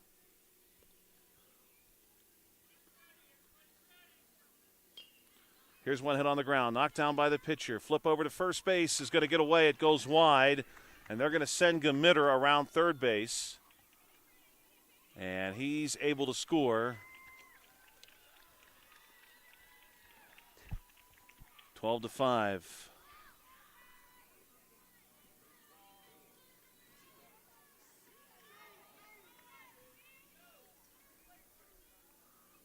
Silbaugh tonight, 1 of 2 in this game. Wyatt Silbaugh to follow him. He's on deck. Wyatt looking for his first hit.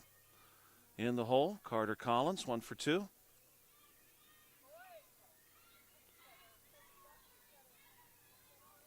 Next pitch on the way to Silbaugh. Silbaugh looks at it, leans into it, does not chase it.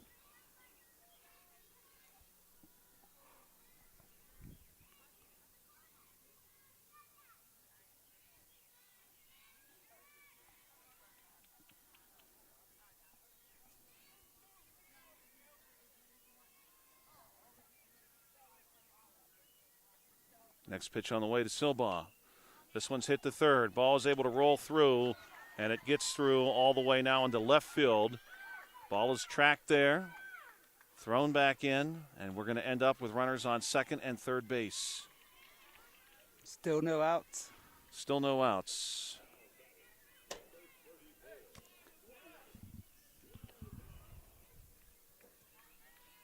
Wyatt Silbaugh and Carter Collins, and then you flip the card over and go back to Link.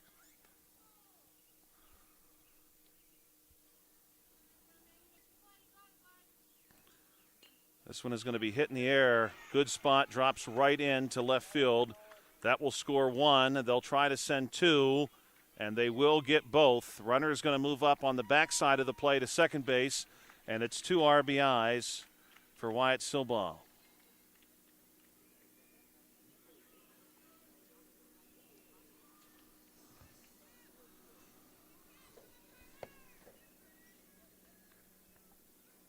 Carter Collins able to single last time through, runner in scoring position. Collins rolls this one to second, and Hughes goes to 1 to get that first out. They're going to try to send the runner now, and they'll shoo him back to third base. Let's go, Link! 14-5 your score. Lincoln Livingston. Lincoln tonight, 2 of 3 in this game. Lincoln was really good this evening. He's going to roll one here to the pitcher. Ball is tracked, thrown to first, not in time, and Lincoln is in. A run score is 15-5.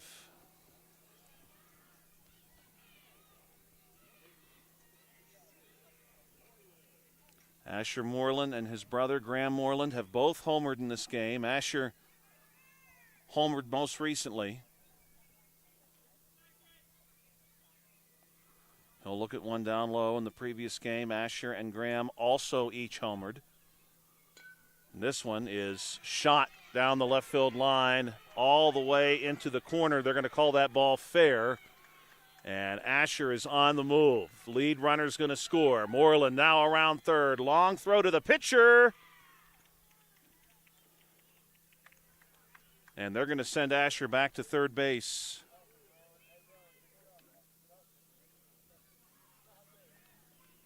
That was a shot down the line, Josh. That was. They had no chance. Stour had no chance to get to that ball. He did a good job getting it in quickly, I thought. And they did keep Moreland to third base. Graham Moreland will bat now. Graham saw the maximum number of pitches you can see last time through prior to that. They're going to say he was halfway. And they'll give Asher Moreland that run. 17-5.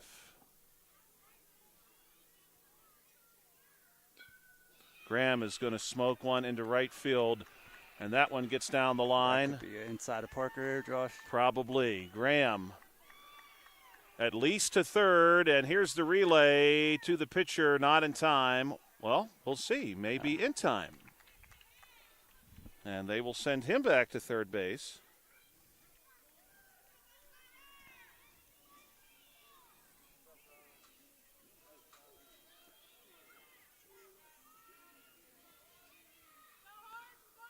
Connor Trusky, back-to-back triples. And look at this. That ball is going to go foul, but...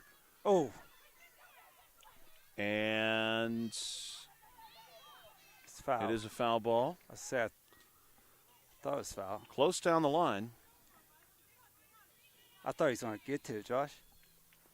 Having a heck of a catch. Fury, 2 gigantic innings here, Josh. End the game. It's not over yet. In this kind of game, you want to pile the runs on here at the end if you can. Absolutely. Here's one scooped down the line. That one is going to be called a fair ball. And Trusky's off to the races. Around second base, Connor Trusky going to push to third, and now they give him the green light. Connor Trusky around third base, and he is home. A home run for Connor Trusky. That's like a coffin corner down here, Josh. That is. Wow. Painting a lot of good. Zachary Miller, who tripled the last time through. And Hark's going to take a moment here to discuss. Got a timeout. Bill, do you have the score as 19-5? That's what I got. This was 5-5 going into the top of the fifth, Josh. Yeah, Fayette Fury has been really impressive. Dust the bats off in the top of the fifth.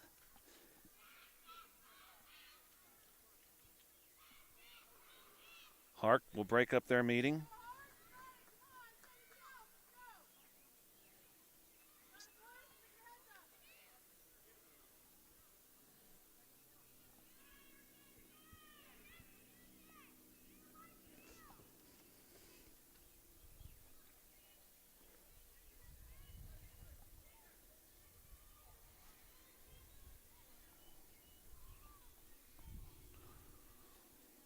Play will resume. Zachary Miller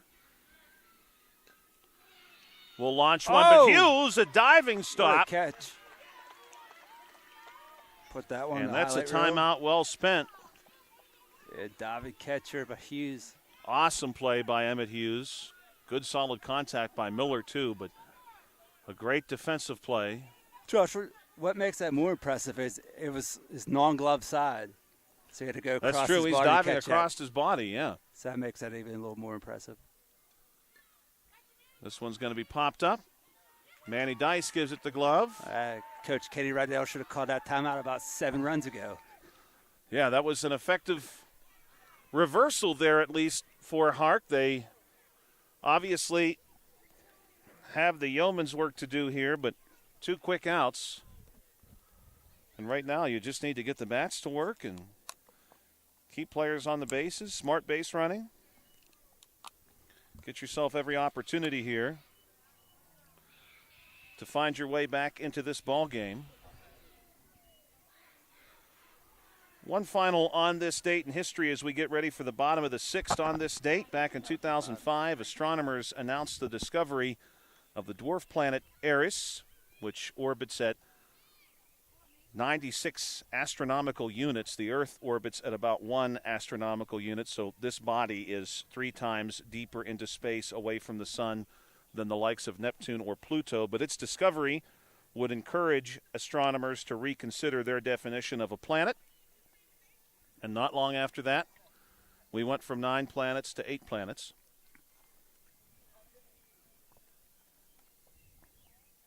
As Pluto officially lost that distinction.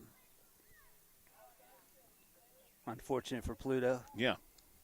Initially, astronomers thought Eris might actually be larger than Pluto. It turns out it was not, but it was nearly the same size, and astronomers started to put together that in the solar system there are quite a few bodies akin to Pluto, and they have developed their own classification system for them.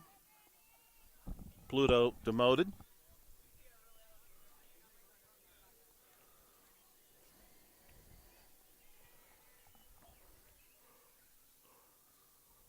At that distance from the sun would really just look like another star in the sky, an especially bright star. But no more than that. Looks like the Fury's looking for some catcher equipment. Somebody's hiding the catcher's equipment, I think, in there. Playing a little prank, a little rib. We'll give Hark an extra opportunity here to get themselves ready. Oh, no, it's glove. That was the pitcher's glove. Catcher's in there. I couldn't see the catcher, so he hit the pitcher's glove. Manny Dice will get us started in the sixth. Hark just needs some base runners right now. Any kind of hit will be agreeable, and here's one. Back up the middle. Had to start somewhere. And there's your beginning.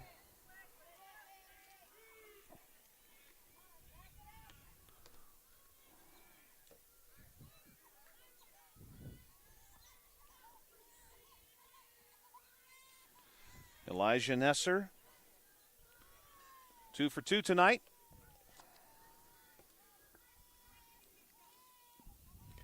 This one going to be shot back to center.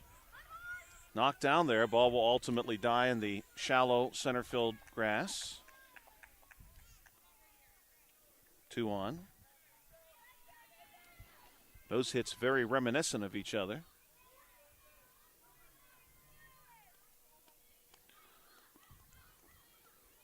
Nico Thomas looking for his first hit tonight. He'll be followed by Rowan Steiner. Rowan, this one fouled back. Rowan 1 for 2 tonight. Rowan actually drove in the last run that Hark scored.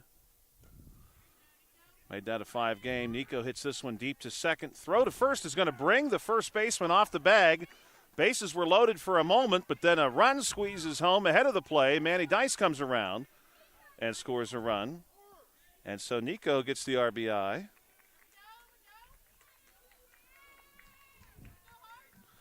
And it's 19-6.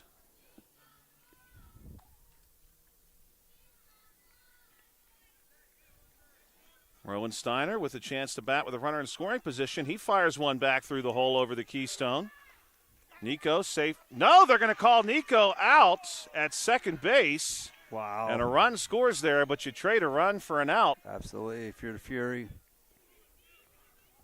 Nico called out on a force out.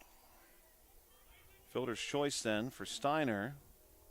And it's 19-7. Caleb Bowers at the plate. Bowers is going to give one a ride, foul. Oh, my. Set the fans scattered. Yeah.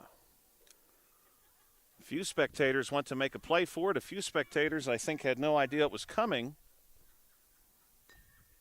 Bowers hits this one to Trusky. It's a hot shot.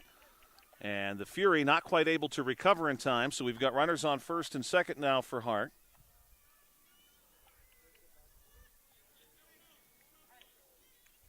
Kurt Kazmierczak will step up now, number 33. Kurt had a home run earlier in this game. You really don't need that now. You just need, singles all day long. Yeah, they just need some hits. Bunch of them. Kazmierczak will look at the first one. He'll be followed by Nolan Dehas.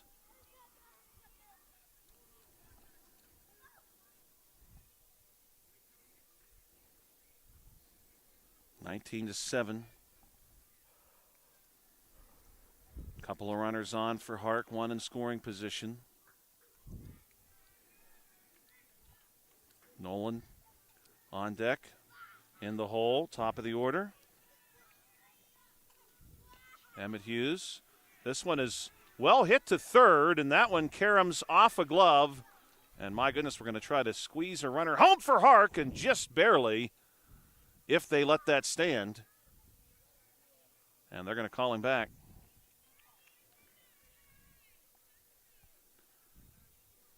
Kazmierczak with a single. I think that's probably the right call to bring Steiner back to third base. Nolan Dehas will bat with the bases loaded.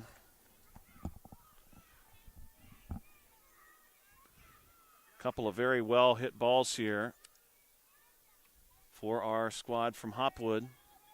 This Fayette Fury team, though, has been tough today. Here's a hit deep to first. A foot race to first base will be won by the Fayette Fury.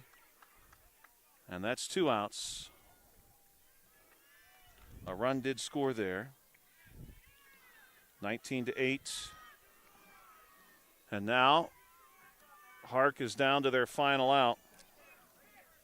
Emmett Hughes will step up. He's got runners on second and third.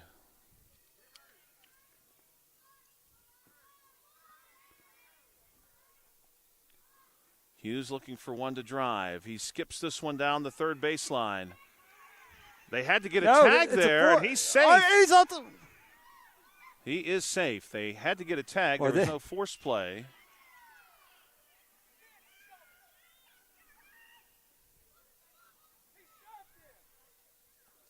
We got a little meeting here. Umpires are going to discuss. Pushed him off the base, I think. Infield umpire is going to say safe, and they will concur safe. A run scored. We'll call that an infield single. Extends the game, more importantly. 19-9. Runners on the corners.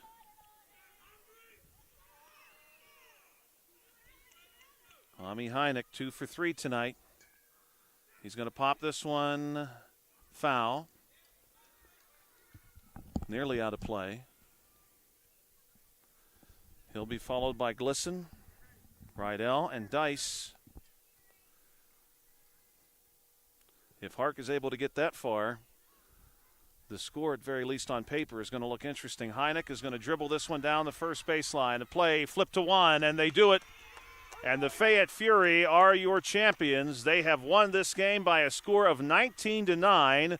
The Fury have won 3 consecutive games on this field. They have scored double digits in all 3 contests.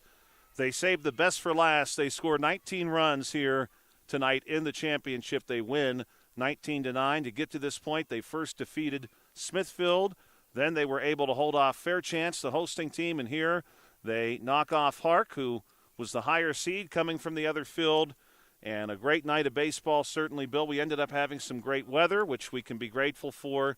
And everyone here at Fairchance, very, very kind, very, very easy to work with.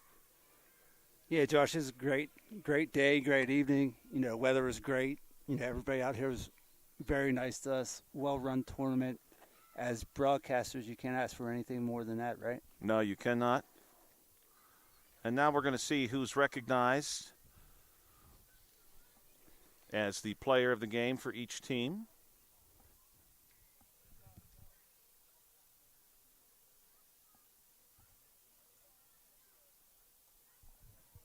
This is going to be a tough decision, Josh, I think. Yeah, I think so too. on both sides, I think. At least all the coaches aren't huddled right in front right now, so we might be able to see.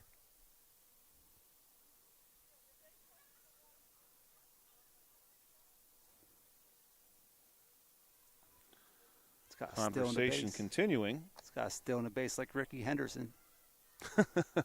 Lloyd McClendon. Floyd McClendon. That guy's his only career stolen base. But bad thing was he's, the official umpire or coach. Sorry. Yes. He was coaching the head coach for the Buccos. Tough couple of days for the Pirates.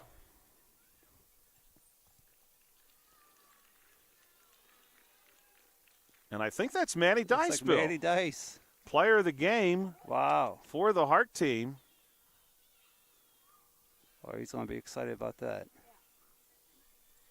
Nicely done by Manny. Though, Josh, I don't know. He wants to win so bad, he might still not be very happy about it, with the outcome. But great tournament by both teams, I think, Josh. Who we got? Number 8. And number 8 for the Fury, that is Asher Moreland. Yeah, Asher will receive the distinction. And so your champions, Fayette Fury, they win 3 in a row, all on the same field. They score double figures in each. They beat Southmoreland. They beat Fairchance. They ultimately defeat Hart from Hopwood here in the championship. Great tournament, great evening. Certainly great people. We want to thank you for checking out the South Union Township Sports Network.